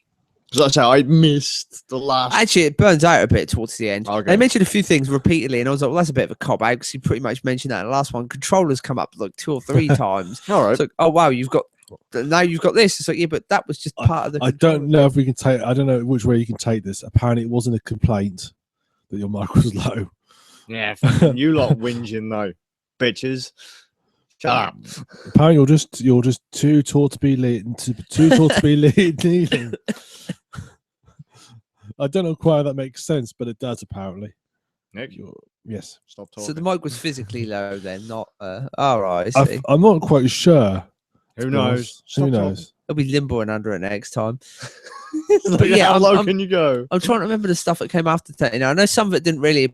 Some of them were just a bit like the soundtrack was cool. The fact they had like all these different musicians and things. So they said they were adding on. Did you see the thing with the demos? That was Oh pretty yeah, cool. because they were going to have, so for every character there was going to be like a mini yeah, demo of man. the original game. I they thought that came was kind of from. neat, even though you can emulate all of them for free on the internet. But never mind, you know. It's like, but still, Virtual console sales go through the roof. yeah. Still, I Smash. thought that was nice, you know. For like, if you've got kids that have never played these games, they get that game and then they can go Well, that's through where there a lot and then of, like. speaking of the Mother series, Earthbound, that's Yeah. where a lot of people are like, who the fuck is this Ness character? Who Yeah. the fuck is Lucas? And Yeah, then I they look remember at it that and when say, "What's Melee came Earthbound?" out. People were, well, no, when the first one came out, even because Ness was in that, wasn't Yeah, it? people were like, well, what's this? And it's like, well, now you've looked at the trophy information. You see, and because of those accursed emulators I mentioned earlier, I actually had played Earthbound before it came out, so it was like, oh, I'm not. I okay. have to admit, I'm not a big fan of No, Earthbound. I quite like Earthbound. I've got the first one. I actually own the first one. It's an on a repro. it's an interesting game because it's a little bit different. I think. It's Yeah, because I it's don't think not. there was enough to sell it. It wasn't that good. I Don't get me liked wrong. it. It was all I right. like It all was a the fun game. disturbing shit that's hidden in there. That's what made me like it. Oh, yeah, You got for this sure. cutesy little game, and then you've got. Well, I'm not going to spoiler it, but yeah, lots of odd stuff When happens. some bloke and tries then to you're just stab you, like- and then you almost get done over by a bunch of coppers. That's a bit. yeah, and when the little Oriental guy that you play as, the Asian guy in your Oh, team, poo. yeah, when he goes to Pooh, what a name, Pooh! Come on, man, how could I forget that? When he goes to his like Zen ritual thing, and then they start talking about dismembering him and stuff, and you're like, what? What's going on there? And then obviously, I won't spoil it, but Gygas, you know, that whole thing was just a total what the fuck moment. And I imagine being a kid at the time and playing that game and getting to that point and then having to go through that, man. That would have been like a bit of a mind fucking experience, really. See, I wonder if maybe my opinion, at least, of that game would have changed if I'd have grown up in America. If you'd I'd have played the grown game up when you were a with kid, you it. probably would have enjoyed it more. Yeah. You know, Yeah. I got to see the big box and the adverts for it and stuff, but we didn't get it. No, So we got a big box Metroid instead, which was cool. But yeah, no, I mean, I don't know. Have you played Mother 3? yeah, Yeah, I like that. Fans That was translation. a cool game as well. You know, it's just like, yeah, there's games we don't seem to get that I just sometimes think, why not? You know, just oh yeah, for sure. There's tons of stuff that you're like sat there scratching your head. Why haven't we got it? yeah, But, it's just the way it is. Like I saw, you know, like Japanese games don't really do well with like Japanese developers don't like the Xbox. They never have. Yeah. The Xbox does not yeah, sell. it's in more of Japan. a So one of the companies that kind of works alongside the guys that do Hyperdimension Neptunium, they've actually started to release like the kind of Japanese anime style games on Xbox One, and I was like, I didn't think that thing actually sold in Japan. Like no one buys that unless they want to yeah, draw didn't it? stop Wasn't or there a big paperweight. thing about it selling like crap in Japan? I remember Kamiya laughing about it and making fun of them. You know what else is weird though? Bayonetta doesn't sell well in Japan. No, a lot But of stuff. apparently Bayonetta 2 is like #1. Apparently bestseller Zelda up doesn't until either. Smash. Zelda's really piss poor sales in Japan. They don't like Zelda at all. Apparently that's more of a Western thing now than they aim a lot of the Zelda stuff more towards Western audiences than they do Japanese audiences. From what I've read, anyway. So I'll it be saying that the seems- Japanese audiences prefer Final Fantasy and yeah, well, I suppose that Fire Emblem. And when you look at like Zelda, it is very I don't know, like bits of it are very westernized. A lot of like the fact there's moblins and stuff, you know, and the whole setup of everything looks very D&D like, doesn't it? Some of the monsters and the environments and stuff. Obviously, there are Japanese elements to it, but being a Japanese game, but parts of it look westernized, if you get what I mean. Yeah, so I can kind of see that in some way. And yeah, like you say, there's games like that cater more towards Japanese or in a big one, and yeah, Fire Emblem and stuff like that. Yeah, I don't know. I think when it comes to role playing games, they like me prefer more political stuff, because Fire Emblem is very political, isn't it? And so is like Suikoden and all those kind of games. Yeah, I think they prefer that kind of stuff to the classic hero saving princess kind of thing. See, I just want to go back to the whole complaints about things not being released in other countries. America complains about the Earthbound series. I complain about the several remakes of the Suikoden series that we didn't get. Yep. They didn't leave Japan. Where the fuck are they? No one cares about Earthbound. Grand Knight's History as well. What the hell happened to that? I say several remakes. It was just a PSP remake. It was translated, and then XC dropped the ball, and it didn't come through. So it was just like, oh, shit. Would have liked to have had that as well. It was one of the games I was looking forward to. I have to say that is one thing that does upset me when a game is fully translated or near enough complete, and then out of nowhere, it's just like, yeah. gone. Oh yeah, we can't. And big funding's games gone. that are big as well, like Ace Attorney Investigations. We never got the second one.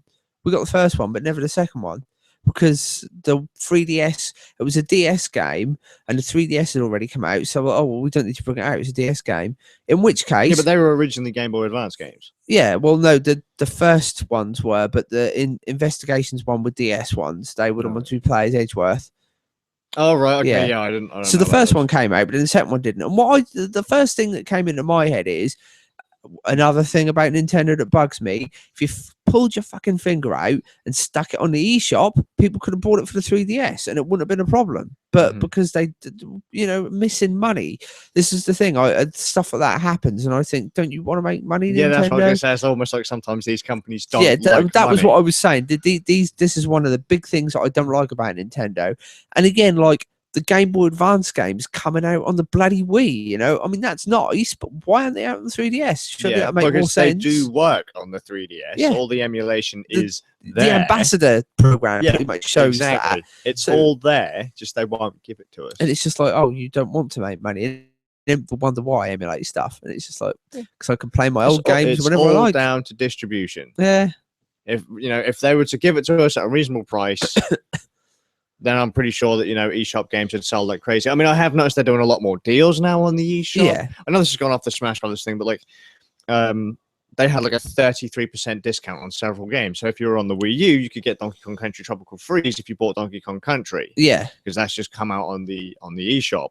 If you were on the 3DS, you could get the Donkey Kong Country Returns 3D or whatever at a 33% discount if you bought Donkey Kong Land. Yeah. So they're trying, but they're not trying hard enough. No, they're pushing really all the wrong buttons. Yeah, they do stuff that boggles my mind sometimes. I look at these offices and what? Like there's other stuff you could be doing that would be hitting targets better and making you more money. Why aren't you doing it? You're a business.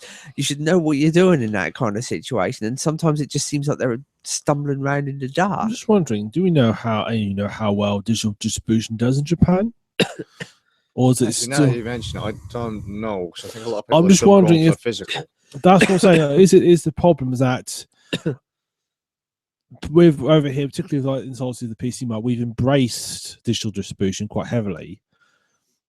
Is in Japan where they're mainly a console market, they haven't really embraced it, which is why they're not that great potentially deals. Could be. I haven't really looked at that. Just thinking outside the box. Maybe that's why they're a bit unsure what they're doing, because they doesn't really. But Sony initially did a pretty good job in every other market. But then again, Europe. they're also quick to fob us off with that. I know there was a game I wanted, Code of Princess.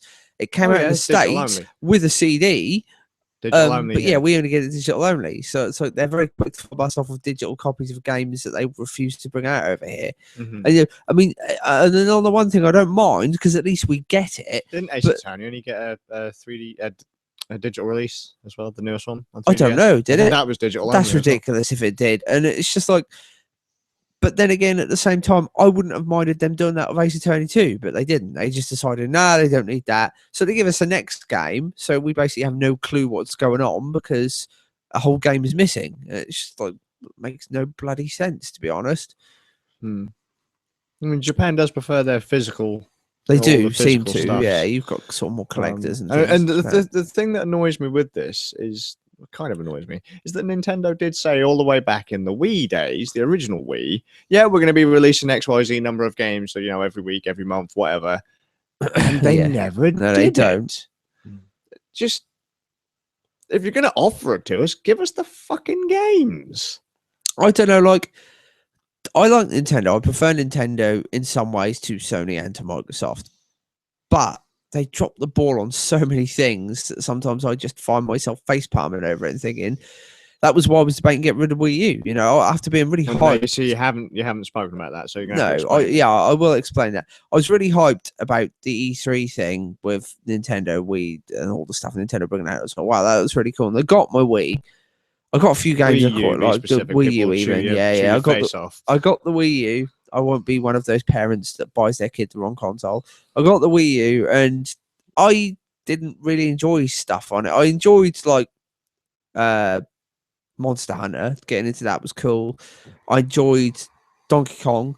And then I got like Horror Warriors and it was just like, this is not as good as it should have been. Like it was okay, but not as I think you overhyped it for yourself. Yeah, I think they overhyped it quite a bit as well, because when I watched the Direct and it got built up to have this, that, and the other, and they built it up to have too much of a Zelda thing going on, which you didn't have in the end. And it was just like, oh, you didn't really sell this as a Warriors game, you sold it as a Zelda game, and that's where they went wrong. If it was more sort of, but even then, as a Warriors fan, it was just like, meh, like I still think if you hadn't played Dynasty Warriors 8, it'd have probably been possibly.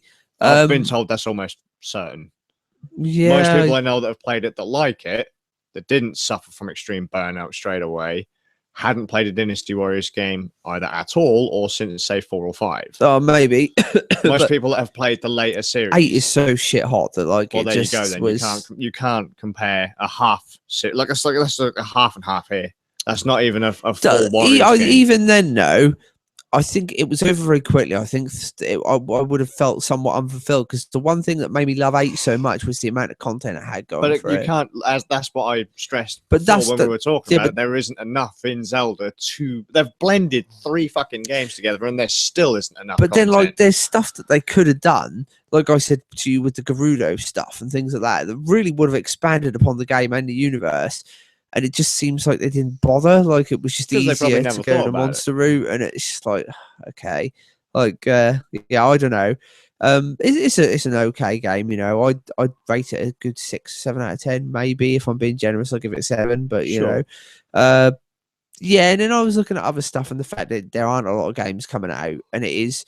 And I just thought, and it wasn't even, it's not a strike against the Wii either. It's a strike against consoles in general, because I've been so spoiled by Steam that it is just like, right, I've got Steam that's given me all these. Well, it doesn't help that multi-plats on consoles come out on Steam as well. And I'm getting them cheaper and quicker, and it's like, oh, okay. So then I get this console and there's nothing really much coming out for it. And the games are all more expensive and not as fulfilling. And it was just like, okay, not really feeling this at the moment. So to see Smash and then have like all this stuff added, again, I'm not going to say until I get it, because I might get it. I really do think you're going to have to wait until kind of all the stuff that was announced at E3 to come out before you can really decide whether or not you want to show off the Wii U. I just I do this with consoles. I never do it with PC. I always tend to get all on. Well, it'd be kind of dodgy if you got rid of your PC, considering that's the gateway to 2/3 of the world. Yeah, and I use it for everything, and I emulate on it, so I play all the games on it as well, and it's just like, it gives me everything I need.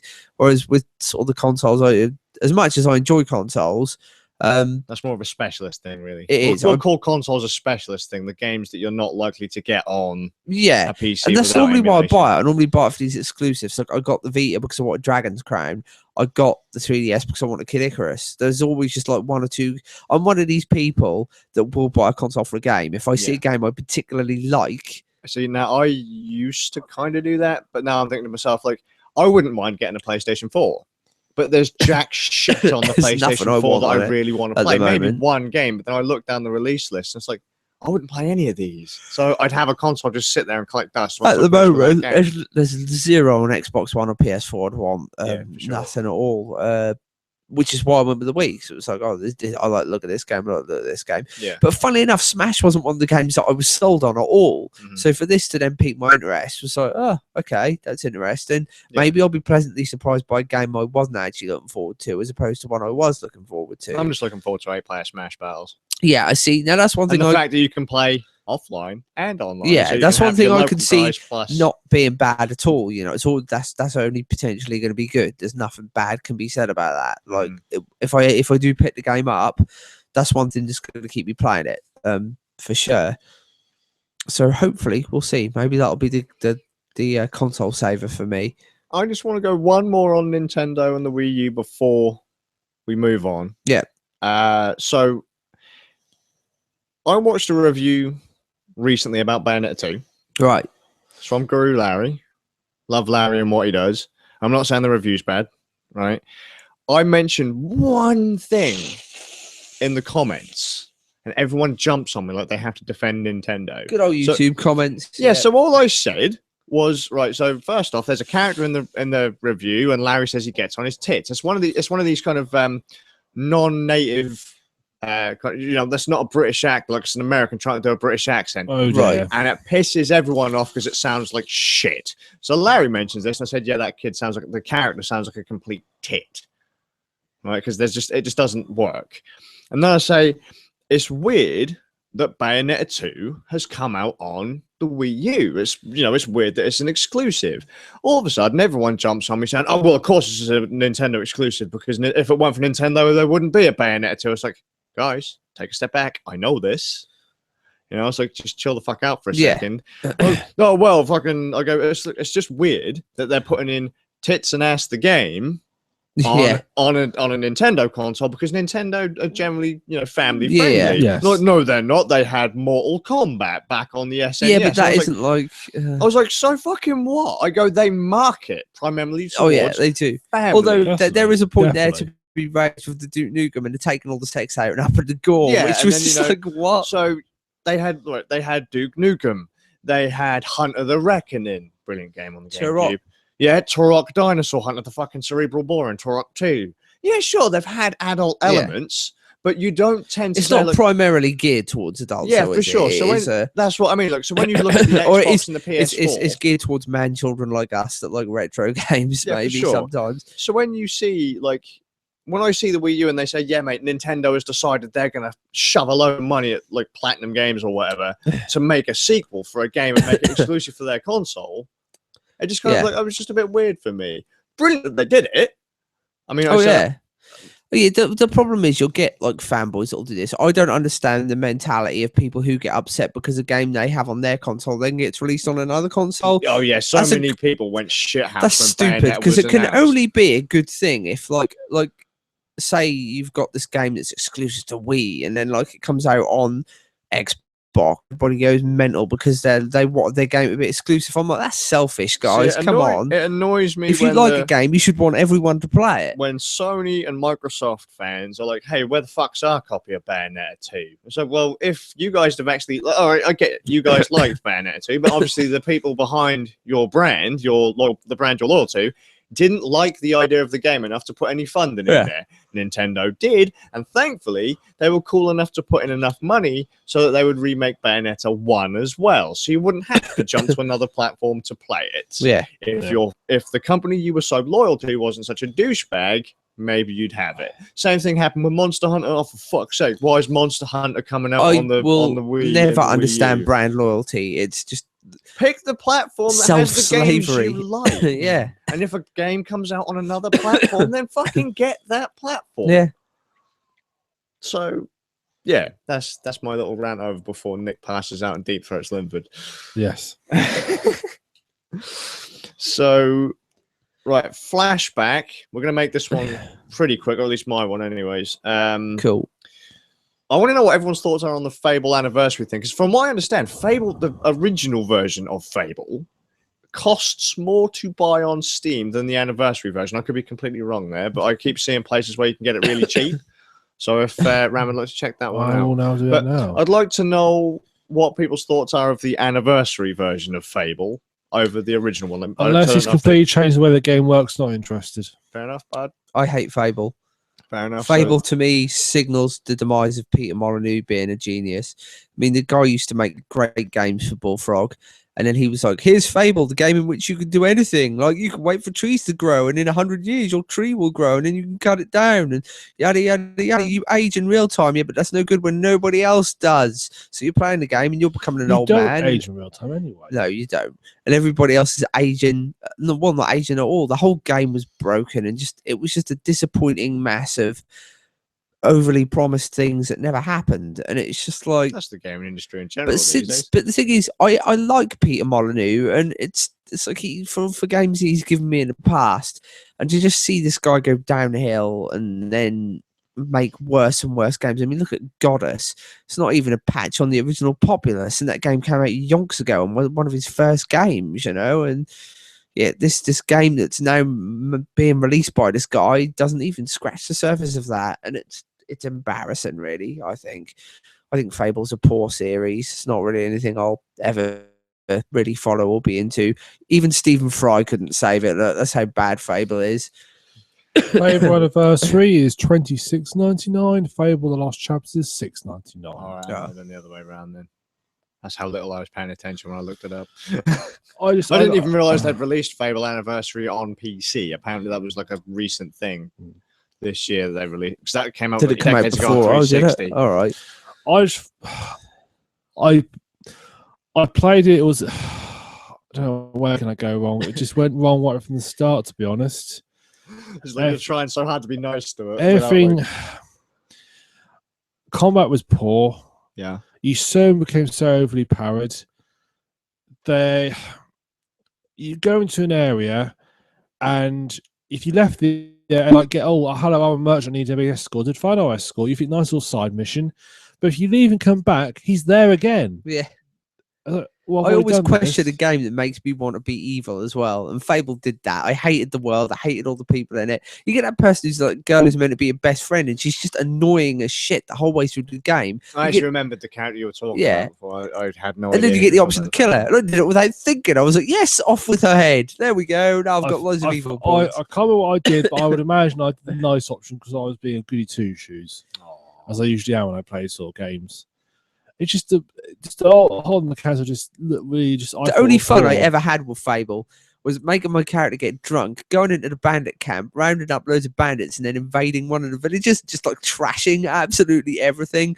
But then the guards spawn infinitely, so like eventually you'll lose. So you can't actually even have fun with that. You can't even have fun running to your death. You can't even just be a merciless bandit. Like, all this game where you can do anything, as the older picture says. I just found that I so quickly outstripped the game's challenge that it didn't take me long before I was such a high level that everything that threw at me I was too high level for. Yeah. But because I was beating it, I was constantly ahead, and basically nothing became a challenge. It was a walk in the park.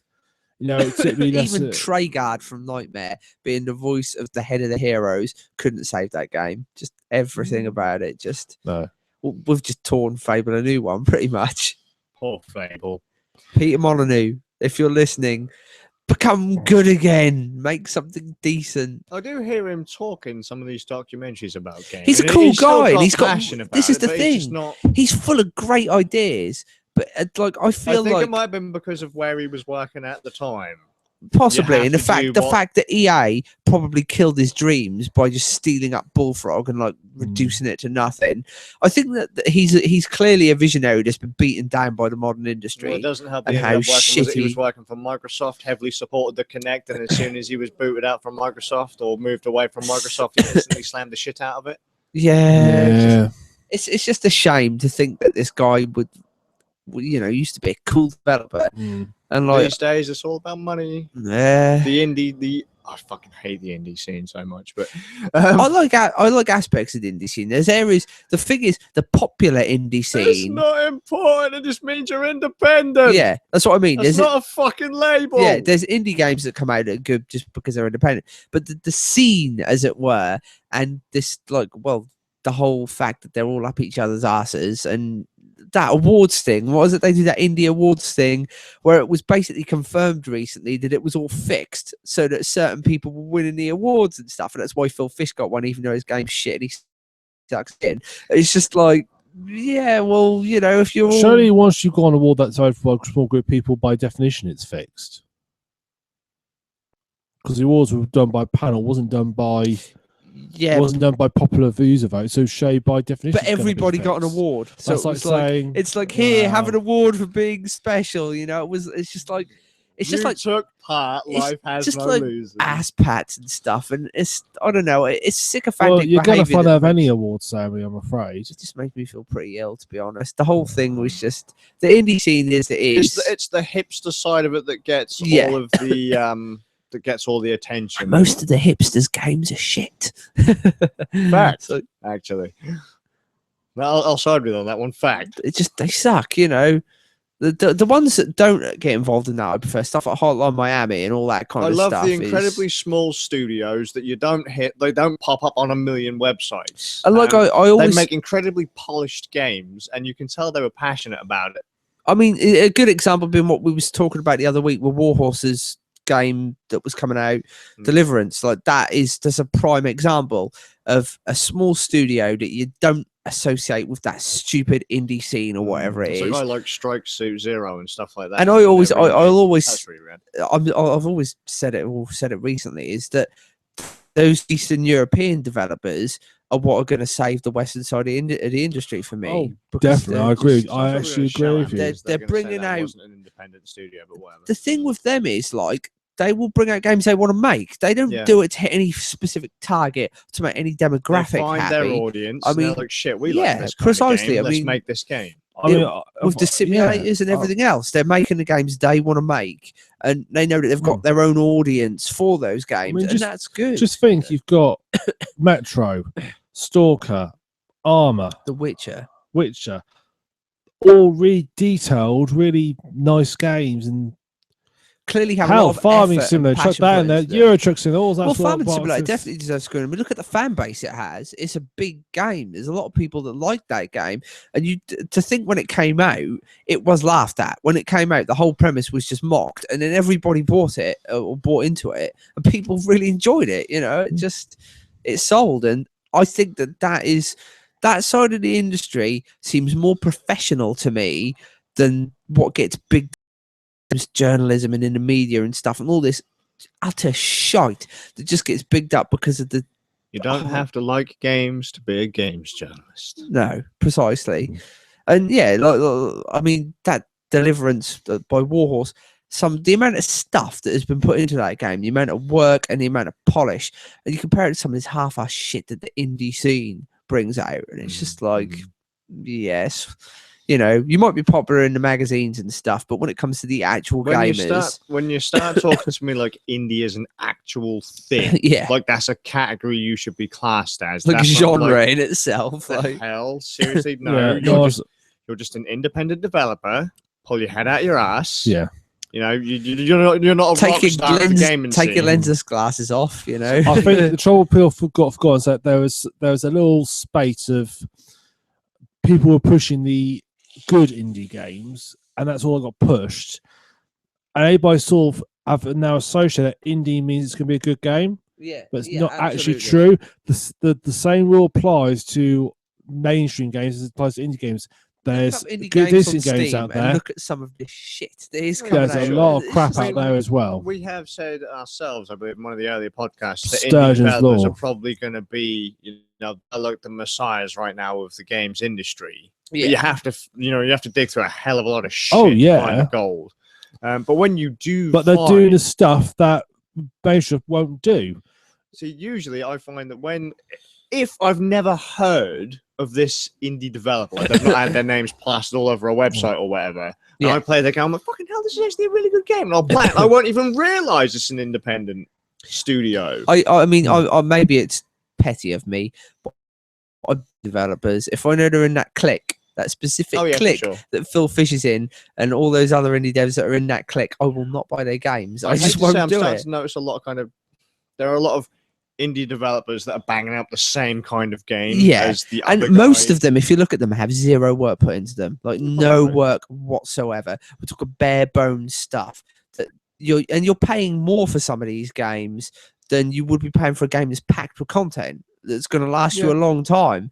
I mean, the prime example for me is Gone Home. I mean, I know I'm not allowed to say it's not a game because it is a game, but still, it's a game that's really expensive and has piss poor content. There's nothing to it. You can finish it in what, 10 minutes, and It yet takes about 2 hours to do. and yet it's one of those games that doesn't really have much replay value, and yet it's hailed as the second coming of Christ for some bizarre reason. In Defense of Gone Home, I wouldn't class it as you say, the second coming of Christ. I wouldn't class it as that. No, but this is what's being told out online. I think some people have done that. However, I would say it's been a bit a victim of its own. People have took it and hyped it more than it deserved. And it does needs have to be. the developer of it is one of these hipster developers with his head up his ass. You look at some of the stuff they put in there; they're so sure of themselves and so cocky, and that's not an attitude to have if you're trying to appeal to people. It's probably one of those games that has been supported by a group that probably really had nothing to do with games. I look at these devs within that circle of devs and the way they talk to their audience and the way they market themselves, and it's abhorrent. They're horrible. They're not nice people when it comes to this kind of thing. Phil Fish is a prime example. Some of the stuff he says is absolutely appalling. I just think he's had one too many whacks. It's just atrocious, and you don't treat your audience that way. If you've got a gaming audience and you don't turn around and say to other people, "Oh, you can't have that game," we're making this game and it's going to overrun that game. No, there's room for everybody. Stop being up your own fucking ass. Sort it out. Make whatever game you want, but stop toting it as the second coming of Christ, because it isn't. It's whatever you want it to be for your audience. Partial defense of some of these nuts. And it's not a great deal of defense here. So one thing I have to kind of say is so Notch, developer of Minecraft, ex-developer, he's handed over now. Well, he practically had his soul crushed by his own fans when he was working on a project, and because it wasn't Minecraft or like Minecraft. Is that his Scrolls project? I don't know what one it was. Like apparently he was doing a game that he was really kind of into, he was really into, and then all of a sudden, because people were so negative with him about it, it's like, why aren't you putting more time into Minecraft? Where's the Minecraft stuff? He was just like, fuck it, cancelled. So I'm not doing it. People were just fucking practically hammering down his door to get him to do what they wanted, and it's like, well, it's not your game. And that's one thing that does piss me off. Kojima effect. No, but you see, exactly. I would agree with that, and that kind of backs up what I'm saying. Yeah, because with a lot of these developers, they think that every other developer should be like them. That's why this cliquey behavior that's why I think that some originates of the attitude comes from, because they're constantly getting hammered on left and right. I don't think, but then those same people are hammering on other developers. So like with this whole stuff, look at Dragon's Crown and the shit that got from these kinds of people, because it's not the sort of game they're making. So. Yeah, but you concentrate on what you're doing and let them concentrate on what they're doing, and everybody can have the game they like. I think personally, a lot of these indie games are shit. I wouldn't say they shouldn't exist though. They've got an audience. There's a market there somewhere. If that market's there, those people deserve to have those games. So and this is what bothers me. Postal shouldn't exist, but I think Postal's brilliant. This is what bothers me is the double standards. They've got these double standards of how things should be, and it's like, no, you make your thing, let other people make theirs. Just enjoy it, don't fucking start saying, oh no, our game is the top thing, it's better than this, that shouldn't exist, yada yada yada.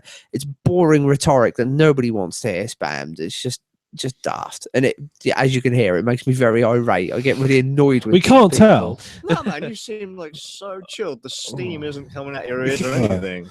You notice though, you haven't coughed once in that entire race. That's true. Yeah, no, mate, this makes me better. Angering me more indie developers. It makes me stronger. Yeah, for sure. We could have wandered off, gone down the pub, come back after. I'd still be going. We could probably hear him from down the street. Guaranteed, I'd still be going. Yeah, I have a lot of.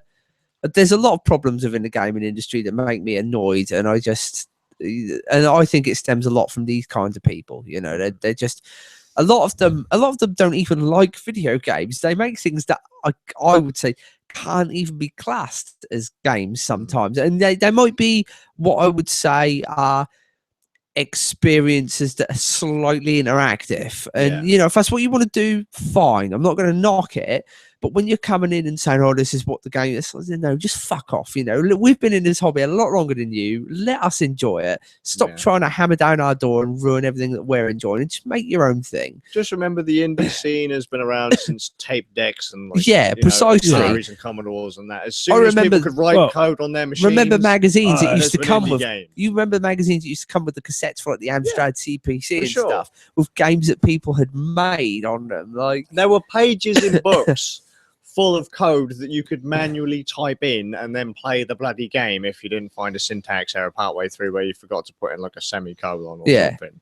But that's just it. This isn't something new.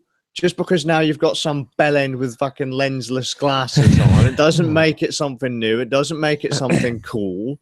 They've been doing it for fucking decades. Oh yeah, I mean, jump off a bridge.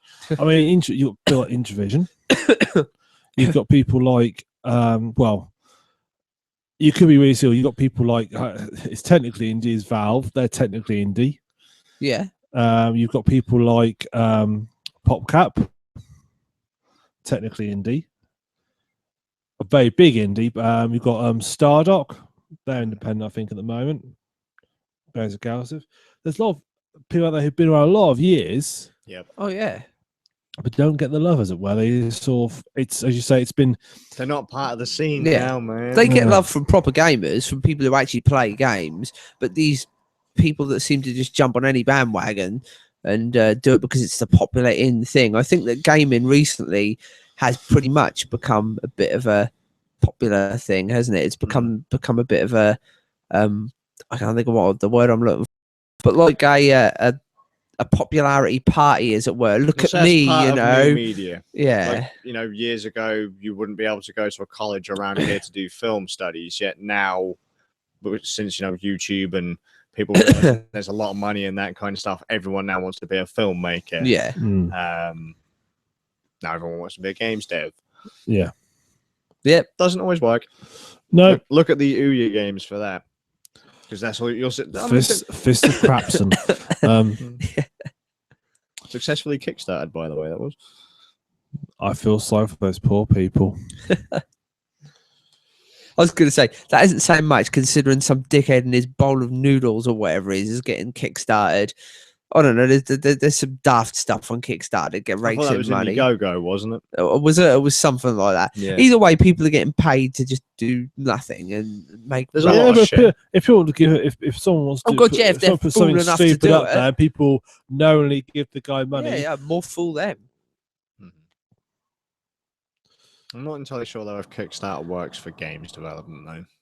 It's got food games going. Yeah, I know, but I don't know if it necessarily works because people are like, "Oh yeah, we're going to develop a game." I mean, we've touched on this before. Like, Yeah, we're going to develop a game, and Like, then they don't have enough money. Again, for it. a good example is if we use here Daniel Vavra with Deliverance and Warhorse, and the amount of stuff that they're clearly meeting, and then you have renowned games developer Tim Schafer and his latest offering that failed to hit the mark because all the money he got was just being wasted on crap that wasn't even in the game. It's like on making sure they were like staying in lavish hotels and stuff like that. But then It's you just got to like, say that Watermelon managed to pull out Peer Solar. Yeah. There are other games developers that Precisely. can't get out the door. Speaking of random things that probably shouldn't be, Retron 5. We're talking about how the code got cracked on that. Yep. Price has gone up. Is it the pay for all the lawyers? Probably. But Nick, you've got a little bit here. I had in there. I was questioning what type of license to use. I looked it up. So do you think it's got something to do with they're now paying licensing for the code they've whipped? Well, you see, the issue is that the license that a lot of the emulators were using was what they call a non-commercial license. Yeah. And what it basically means is, virtually here, it cannot be sold as or used as another project for commercial gain. So basically, by the mere fact they put it on the system, they've broken the license. All right. ridiculous. Yeah, that is basically, I just popped in there because I just clarified exactly what it is. I speculate that's what it was last time, and I just clarified that isn't. Oh, yeah. So I wasn't entirely sure if maybe that was why, maybe they're kind of, palming off a bit of the extra cash. Well, they can't. Or, It's a case they are non-commercial. They can't gain commercially from it at all. so they couldn't even say, look, hey, look, Mr. Developer, Here's the some license cash. is wrong, They do. so they can't do anything about So it. basically, what it looks like is then they've now got to the point where they've got a ton of these things sat around. They're bumping up the price to try and make as much as they can out of the last few units, and then possibly may run with the tail between their legs. What I want to know is, I'm a bit curious. Okay, this license exists. I want to know how it sits within the law. Could these developers actually, in some way, take hyperkin to court? I'm not sure if they can. I mean, you've had the GPL licenses out there. Could they say, well, hang on, they're using this not how it's meant to, I want to sue them? But can you? Because are you then gaining commercially out of it in some weird way? I'm not sure how it sits legally. Interesting. I mean, obviously, RetroArch has a lot of the well, who makes RetroArch? Is it Libertron, something like that? Yeah. I can never pronounce it. Can they actually sue Hyperkin for this? I mean, they don't could probably know. do them for stealing their intellectual property. But it's not their intellectual property, though, is it? It's their people. Well, no, but I mean, they could represent the individuals who have written the code. Yeah, But outside of that, I don't. I'm not sure where it's how these licenses sit legally, and whether they could do anything about it. That may be something we might have to look up because I'm not a lawyer. So I shall ask it. I shall find someone who knows. I shall ask Google. I shall ask Straight Dope. They know everything. Yeah, that was. I mean, I just thought that was weird. I reckon they're just trying to grab as much cash they can at the last few units. I would have thought so. I've gone here. I clarified. Okay, there was a typo. There was a typo in here. Yeah. Okay, sure. The iPhone was meant to be used. The iPhone 6 was meant to be using sapphire glass. Yeah. Instead of Gorilla Glass. I said it was meant to be using Gorilla Glass as the new one. That's not Glass sapphire, made it's from the new one. gorillas. Yeah. They didn't use it because they couldn't get the technology sorted out in time. Yeah. But it turns out what I didn't know was the manufacturers had actually filed for bankruptcy. Yeah. And Apple have a Valve. The Steam box, no. Gaben's come in. Apple have severed ties with the company now anyway to probably protect their own intellectual property. Yeah, for sure. So, because I think Cool. I'm pretty sure when I read it, you were saying that it was using. I put that it was using. Sapphire. I should, yeah, that was, like, I'm pretty sure it wasn't. I'm pretty sure only a prototype screen had sapphire. It was meant to be it. sapphire. It was a typo. I should have been using. I wish it very quickly. Sure. Other sad news. Many episodes back, we talked about cannibal rats on a ship. Moment of silence. Moment of silence. But it is believed, it's not confirmed yet, it's believed to have sunk. Which is so Or, However, I would Or- lift your spirits and say, dear leader has been confirmed to be okay. oh good. Or, it's believed to have sunk, or are the rats by doing a cunning ploy? I think they're hiding behind Ireland. I reckon they've disguised their ship as an island. Yeah. We also talked about believing the Eiffel Tower and Statue of Liberty were designed by the same people. They weren't. No, Eiffel was an engineer on the project, being my point. That's what I Yes. meant to say. Yeah. Statue of Liberty was designed by Frederick. Nah, one's built from August- Lego, the other's Technic. Yes. Frederick Augusta Fucking Barthold. It's a Connects Eiffel Tower. Bacano, surely. And the other one was by Alistair Gustav Eiffel, who also did the Eiffel Tower. Yeah. I love that the disdain in his voice. Meccano, it had to be Meccano. Fucking Connects. Meccano, clearly. Meccano is proper, actual. You can build something. Well, the old school Meccano, you can build something proper out of it. Connect stuff is shit. Yeah, I don't like Connects. I was always a Lego child. Yeah. Anything that's got Connect in the title is going to be bad. You know, Xbox Connect, Connect Toys, Connect 4. Now, can someone find us something with Connect in it that's actually good? And then we'll deny I'm that it struggling to exists. think, actually. So You see, you can't. And finally, you asked about the Sega chant, as they call it. Yeah, I Is it thought it half took of- up. It was probably less than what I. It was Said. 8th the cartridge. Which is still a fair bit Yeah. for a chart. It's off of 4 megabytes. Cartridge controlled 4 megabytes. Apparently, half a megabyte data was took up by the Sega chant. Love it. That was I found out from actually one of the ones they did an interview with one of the developers, and he mentioned that. All right. oh, interesting. Apparently, they actually deleted stuff from the game to fit that Sega chant in. But they said it was apparently a marketing ploy because you imagine. You have to think The that console- that's a pretty iconic part of the game, though. Really, isn't it? And there was an actual voice sound. It wasn't just sort of MIDI music. No. Mhm. It was proper sound. I mean, imagine turning that game on first, someone actually speaks to you with real Yeah, for words. sure. So it was sort of perhaps a little impressiveness trick, as it were. I'm sure that there's other Mega Drive games that have like brief spoken Yeah, bits in them. Comic Zone has one. Yeah, at it the start does, as well. doesn't it? I love that game. Brilliant game. I think Ristar does as well. Have like little, Couldn't tell or at you least little off the top of my head. sound bits where he sort of makes noises or stuff. I don't know, but I just hate it when they try and do it, but they compress it so It sounds awful, badly, doesn't and they it? do it so badly, especially on the Mega Drive or the Genesis. That sounds like crap. because it's so tinny sounding anyway, isn't it? Mhm. Don't get me wrong, though. I do like. I love the Mega Genesis Drive music, man. Some of it's great. I prefer it to the SNES music wise. Like although SNES does have good, it's too orchestral sounding for me. Well, I yeah, prefer because that's the design of the chip. yeah, isn't I it? prefer the whole guitar sound The of the. Sony chip that's in the Super Nintendo. Ah. Good. Yep, there you go. Excellent. Good times. Finally, The weird news. weird news. Drum roll, please. Explosion. Explosion. Have you now? We're going to America first, and crazy people. Right, so we're going to America. Yes, we are. We are traveling there. Living in The America. flights are booked. We've got to be able to broadcast the whole way there. That's your department. I don't know how you get transfer from the plane. I don't know. I have found a way you can get to America for £99. You have to travel via Iceland, though. What, the shop? No, the actual country. So, this basically combines crazy people you meet on the internet and crazy people doing crazy things In America. in America, which is not I was uncommon. going to say one and the same, really, isn't it? Yeah, pretty much. Right, okay. A woman has had to be rescued after she got stuck in a chimney of a man she purportedly met online. So she met this man online. They went on a few dates, Yeah. and all well and good. And then he decided to break off because she was a bit weird. So her response to this was A to chimney sweeping fetish kind of got him down a bit. Yeah. So she decided to get around this. I'm not sure quite what her plan was. She decided to climb down his chimney, but got stuck. Use a tape measure. Measure yourself first. So she got down she got stuck in the chimney. She's going to get fire if they haven't got an open fireplace.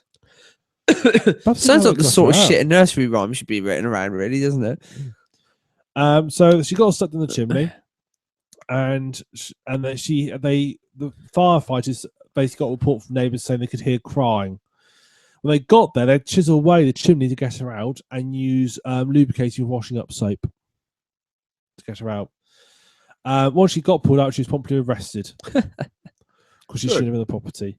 The chap is obviously not happy. He's got to replace his chimney. She must have felt really sucky after that. Should have kept her mouth shut. Now, we've all worked in jobs where perhaps you get some sort of intrinsic benefit of running a job. You know, there's some nice things about it. It must be quite good. Camel cigarettes, the famous brand of cigarettes. I actually saw a Spanish advert for them the other day. Don't ask me why. It's a long story. Okay. They have banned stuff in their offices that you might be surprised. Cigarettes? Yes.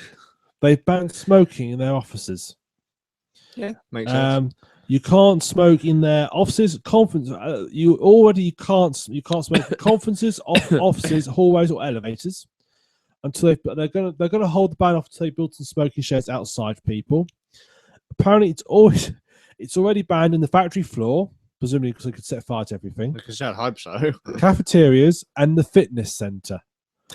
I don't think It's a nice combination there, isn't it? go to the fitness center and start smoking. Apparently, it's going to. That makes a bold statement, I'm sure. Yeah, it's apparently new policies will better accommodate non-smokers. Well, yeah, but you are a cigarette company. Surely it's like it'd be like being sort of teetotal and going to work for a brewery, really, wouldn't it? Actually, I've done that. You're weird. Once upon a time when I didn't drink. I Get him used a to job work with at a Camel brewery. sorted. Yeah. They're saying they better align their tobacco use policies with the realities you see in society today. So basically, you might as well just stop making cigarettes, really. That might be helpful. Be a bit easier, wouldn't it? I still don't understand how. I mean, or I don't understand how they keep getting away with making cigarettes because the tax out of them. But seriously, if everyone knows that they're going to kill you, and if you were to try and put them on the market today, they wouldn't pass any. No, they wouldn't. Then why? How the fuck do they still get away with taxes? Obviously, but Oh, the fact I think it's hard to remove, so it'd be hard to ban them from the market, wouldn't it? That's just that's my. It's thing, like alcohol. Would alcohol get on the market these days? I doubt it. Yeah, for sure. But still, there's just too much money in it. It's too big to fail right now. Apparently so. Well, yeah. A lot of people still smoke, so unfortunately. Fucking stupid people. Yeah. I love seeing the pubs. I love seeing a pub, having a pint, and just watching the people outside huddling around in the cold. Oh god, yeah, when they started banning smoking in pubs, that was so start fun. to see people like everyone leave like, outside. oh, I remember having a friend of mine who used to smoke, and we used to sit in there. All we used to do, we used to always sit near the window, near the front door. So whenever we went out to have a cigarette, and in the cold and the rain, we could just tap the window, just sort of wave him while we drank our pints. It's like, we don't have this problem, you do, and we don't go home at the night stinking. Well, so you're saying in comparison to the group of people that have spent more time inside the pub that now stink of booze? Yeah. I'd rather stink of booze than a cigarette. It's more persuasive smell cigarettes. All gets everywhere. Neither are particularly pleasant. No, booze is nice as a cigarette. God, look at you two. Look down your bloody noses at smokers and alcoholics. Fucking hell. In fairness, I would have probably once upon a time drunk both of you under the table. But in fairness, Nick, you did have to pay for my drinks for a year. That was not right. That was not due to some alcohol competition. That was due to you having ninja reflexes, which I've now lost. Yeah, I bet if we tried that again, it wouldn't happen. No, probably not. But that was a good year. Are we going to keep this? Enlighten me. What happened? I think we should keep it as a mystery. Yeah, keep it a mystery because this was a good one. We'll tell you off. We'll tell you off podcast. Interesting. It's a stupid reason. Yeah, there is video evidence. Somewhere, I don't know where. Yeah, I think I've still got something. Have you? Oh, good. We'll have to. We'll link it to the show notes at some point. I think we'll upload it to YouTube. Yeah, why not? Why did Nick have to buy Luke pints for the rest of the year once? Yeah, I couldn't believe that. Good year. I couldn't believe it. I'm not looking down my nose at anyone. Just I ain't got the time to drink myself. Basically, though, we were only buying Beck's, which was £1 a bottle. I could say, to be fair, I have been off work for a while, and all I do is spend all my time in the pub because it's just like, what else am I going to do? What else is there to do in this town? On to sex injuries. Did I just hear that right? Sex injuries, yes. People have been injured due to sex. There's basically a new TV show. A lot of people have been having sex due to injury. Yes. To cure the problem. There's a new TV series called Sex Sent Me to ER by the TLC channel, which I'm not sure what the TLC channel. I don't know if it's Tender Loving Care or the Learning channel, one or two. I don't know. I mean, I don't know the liability channel if these people are going to ER with these problems. Like the early learning centre now. It's just mate, somewhere. So there's some stories that they had in there. They threw highlights. This is what Metro picked up. Oh, the Metro. Yeah, good on Metro. Reliable news source. The only reason that you go to Metro now is for weird news. Right? Pretty much. Like, I mean, I looked and I thought, I wonder how reliable this news is. And then they said, look, we've got proof of aliens. I thought, probably not that reliable then. Illegal aliens. It's like reading Daily Sport for something. Yeah. Is this a pit? Look, we've got this picture of this ghost visiting this place. Well, no, you haven't. It's clearly a smear on the camera. Random fact, once upon a time, during high school, I was handed a Daily Sport. There was actually an interesting article once upon a time, many, many moons ago. How to skin a cat. Right, okay. It's an interesting read. Well, there are many ways to do it. Say, yeah. Well, they actually gave you step-by-step instructions on how to skin a cat. Well, sure, it can't be that. That can't be the only way, surely. There's more than one. And it was kind of funny because it was like one of their meme cat pictures as well. And they put dotted lines on it. I mean, I'm pretty sure that the process. Oh yeah, simple enough. Skinning any four-legged animal is going to be roughly. In fact, for sure. Is going to be roughly the same. It was just interesting that it was in such a stupid magazine. Well, I'm sure somebody out there who needs to know to skin cats. Whilst you're looking at tits, there you go. Right. Let's go back to the sex. Let's go back to the sex injuries. So, a woman 40 and a man 29. So I got the one around. The man 40, woman 29. Sorry, I'm just thinking of tits and bald pussies being in the same paper there. It's like they got a bit frisky on a drum set stool. Now, as a drum set stool, the bit that the person sits on is at some other part of the drum set. I don't know. All I know is that afterwards, the man had split his lip open on a coffee table.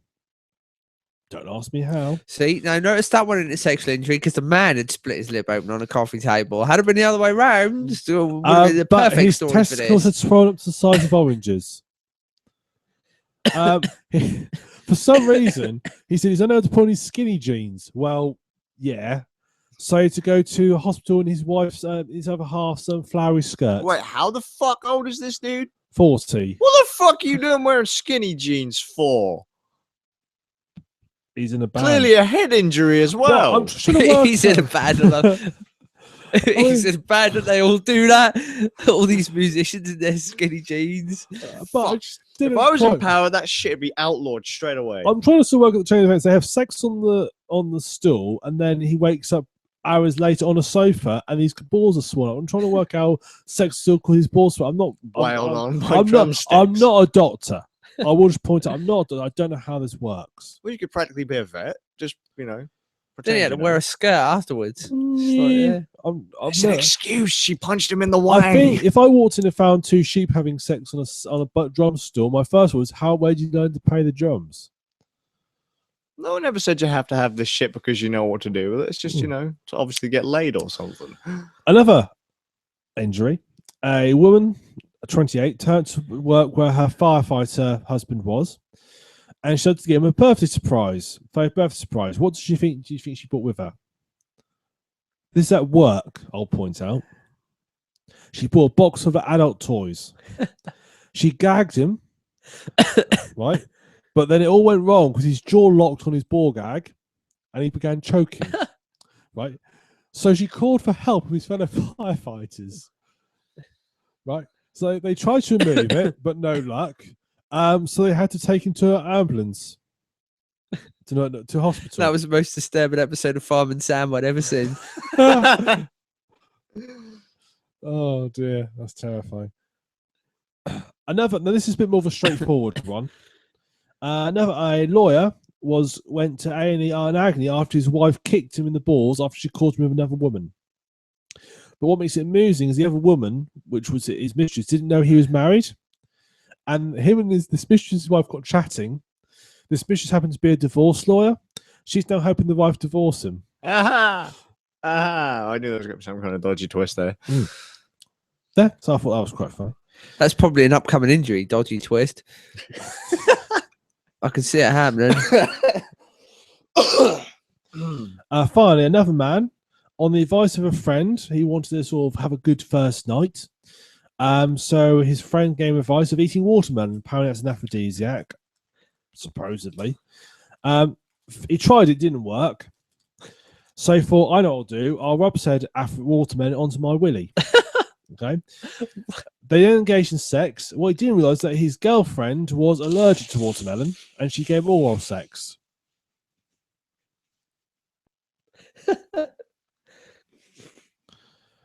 So they didn't find out until she went to the hospital later with the allergic. She told him about her fit. She told him about his food allergies, that he's freaked what happened. Apparently, she's got no hard feelings against him. Oh dear. Apparently, she couldn't help but laugh. You nearly killed me. Lol. On to sheep news. We moved on from the sex news, you'll be pleased to know. I was going to say, Good. we're continuing with the sex news here. So Nick, what have I told you about putting this shit in the podcast? Let me put into my shoes for a moment. You've come across a field of sheep. Yeah, they've been shipped your fault, and they are stumbling about and making strange noises. Isn't that what clouds do anyway? Yeah, but more than usual. How do you know if it's more than usual? Are we going to be like experts like that panda guy? Yes. But looking for that black sheep, he's clearly supplied them all with liquor.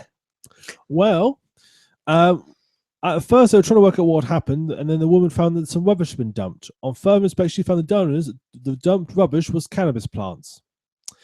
So the sheep had found said dumped rubbish, thought, this is nice, and ate the whole lot, or most of it. Fuck. That's man. It was awesome. £4,000 worth of stuff. She went to collect she thought it was just hedgerow rubbish. She thought it was hedgerow rubbish. Went to collect the bags, and the sheep wouldn't eat the black plastic. And then she found her exact words were the herbal form of cannabis, i.e. the plant. and the sheep. That So really yeah, tripped me up basically cannabis. Yeah. The The hell? Damn woman. officers took the remaining drugs away, but so they could face problems finding evidence as the sheep had eaten so much of it. She doesn't think the sheep will have any negative side effects, but she said she'll keep us informed about the taste of the meat. That'd be a good way, that's a way to bypass drug laws. Feed all the sheep the cannabis and then eat the meat and get high off the meat. I'm curious how that's going to work. Like, because you are what you eat. I wonder how that's going to affect the taste. If she's actually going to sell, the meat. Well, no reason why she couldn't. There's no law against. Someone buy some of that shit and find out. Yeah. I'm not talking about the stuff thrown in the bin This bags. sounds like perfect podcast material, mate. Let's get on that. Get some of that lamb in. If you're eat it live on air, Yeah. For sure. if you're a builder, Marijuana we go to mutton. the pub Oh and- yes. if you're a builder, I'm sure there's many things you need to check before when you're building a property. You've been employed to build properties could be worth about $680,000 or about £10 billion. It's about 10 pence, really. Isn't it? Yeah. Wait, or are we talking about some other kind of dollar I've never heard of before? No, That it's isn't like American Monopoly dollars. money. You go and obviously Dollar check for the things band. like, make sure you've got the right architectural plans, you got the building meets all the regulations, that sort of stuff. Make sure So the what you're going to materials- tell me is the plans are all in crayon? No, everything was fine except they built it on the wrong plot. Ooh.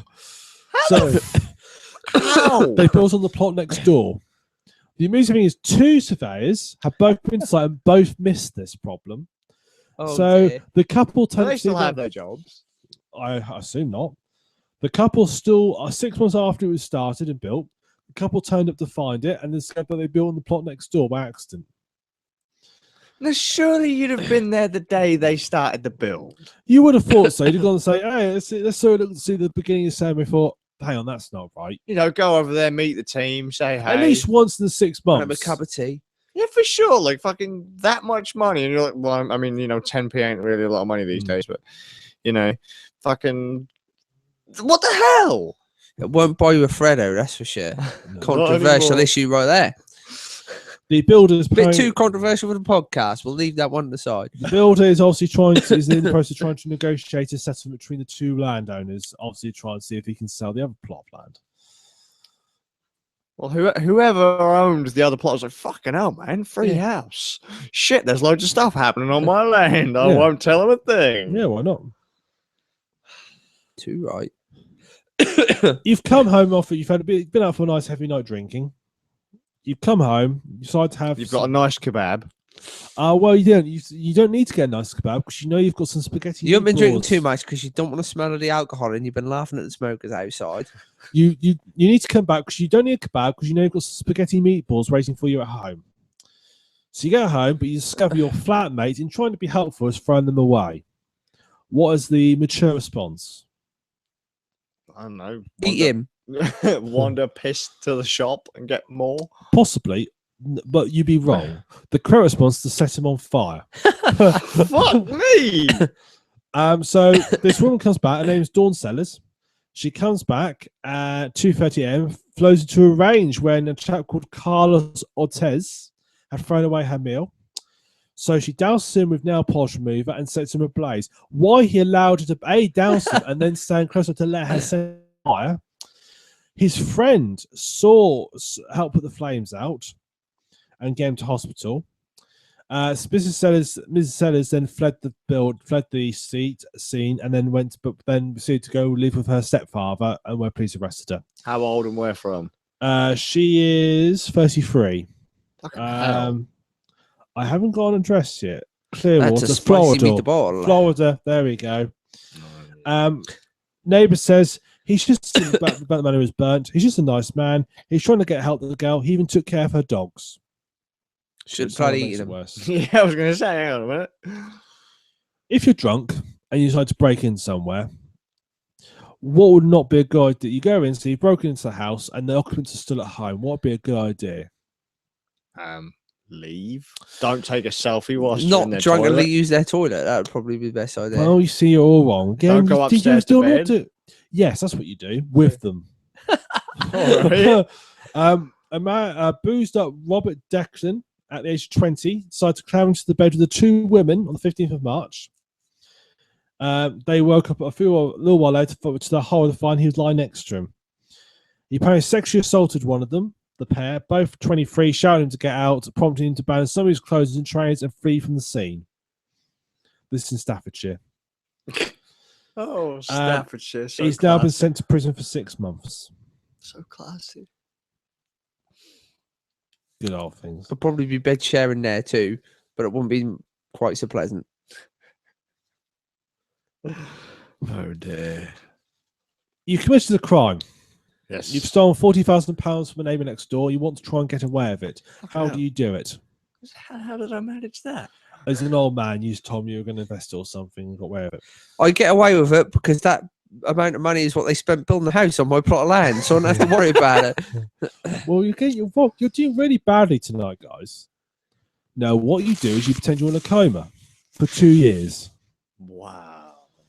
I've always seen this. Yeah, I've seen this story. Alan Brilliant. Knight from Swansea has now obviously since pleaded guilty to it, but apparently he would pretend he was in a coma and wasn't able to move. He could only squint his eyes. Didn't he get caught because he was like in a? He was in Tesco's, yes. His doctors got suspicious when they saw him moving about his hospital room. His wife was an accomplice. Sleepwalks really convincingly. His wife was an accomplice to this. Even had written letters, including one to the local MP, trying to help him to involve getting more care sorted out, and the MP helped. They must have felt like right dickheads. Yeah. But yeah, as you say, he got caught out when he was caught going around his hospital room and when CCTV of him walking around the Tesco's was found. He's now been, he's due to be sentenced on 7 November. Apparently, he's tried twice before to go by claiming he'd gone to hospital. I love it if they sentence him and he just goes, I'm in coma, leave me alone. Yeah.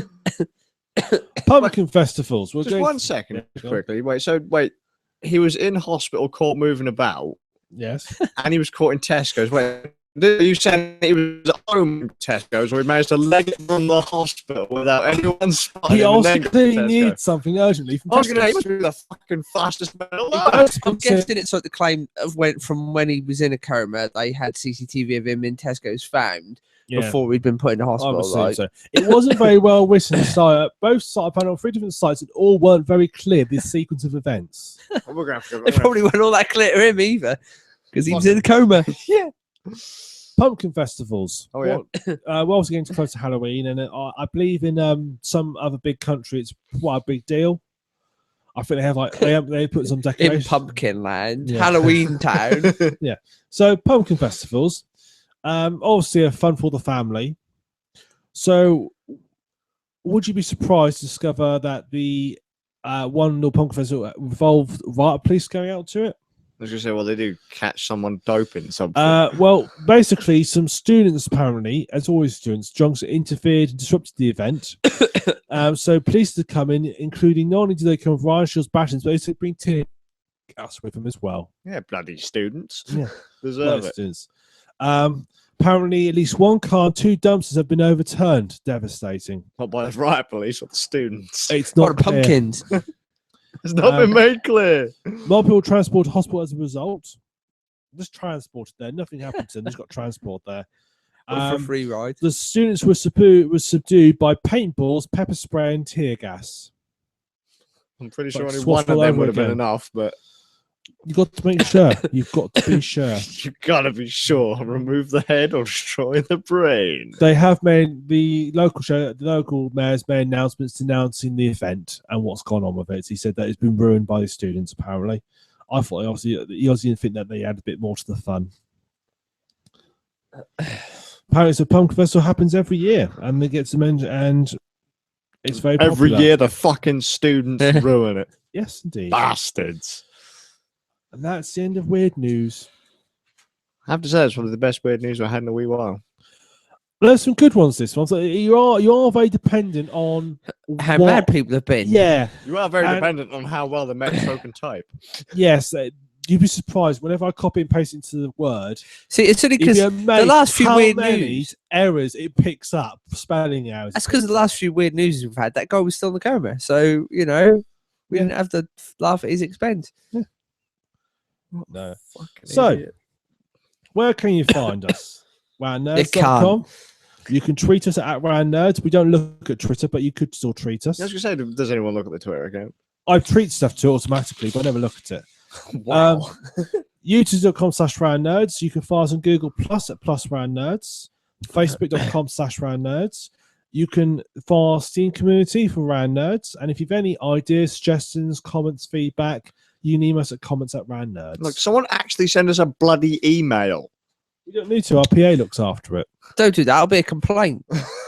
We get spam. What Stop more your do you want? podcast. It pisses me off. If I had somebody, I was like, oh, hey, look, there's another email that we've got. The same Yes. email I get 6 times. Piss off. Yeah.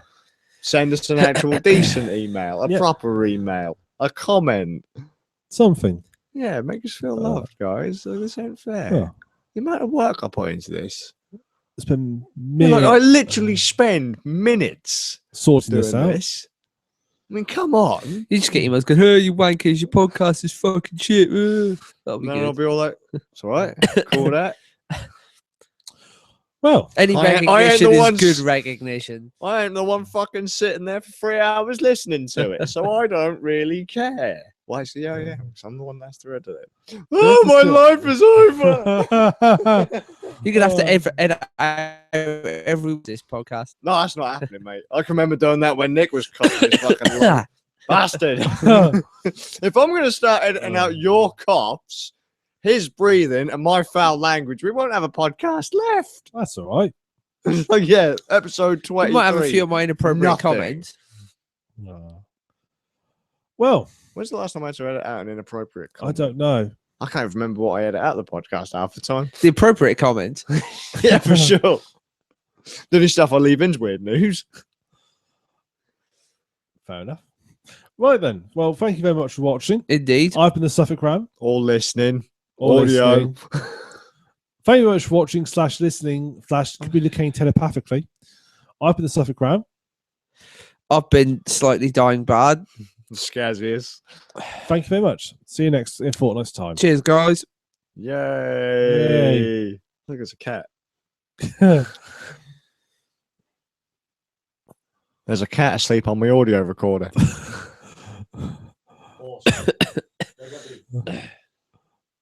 Whatever.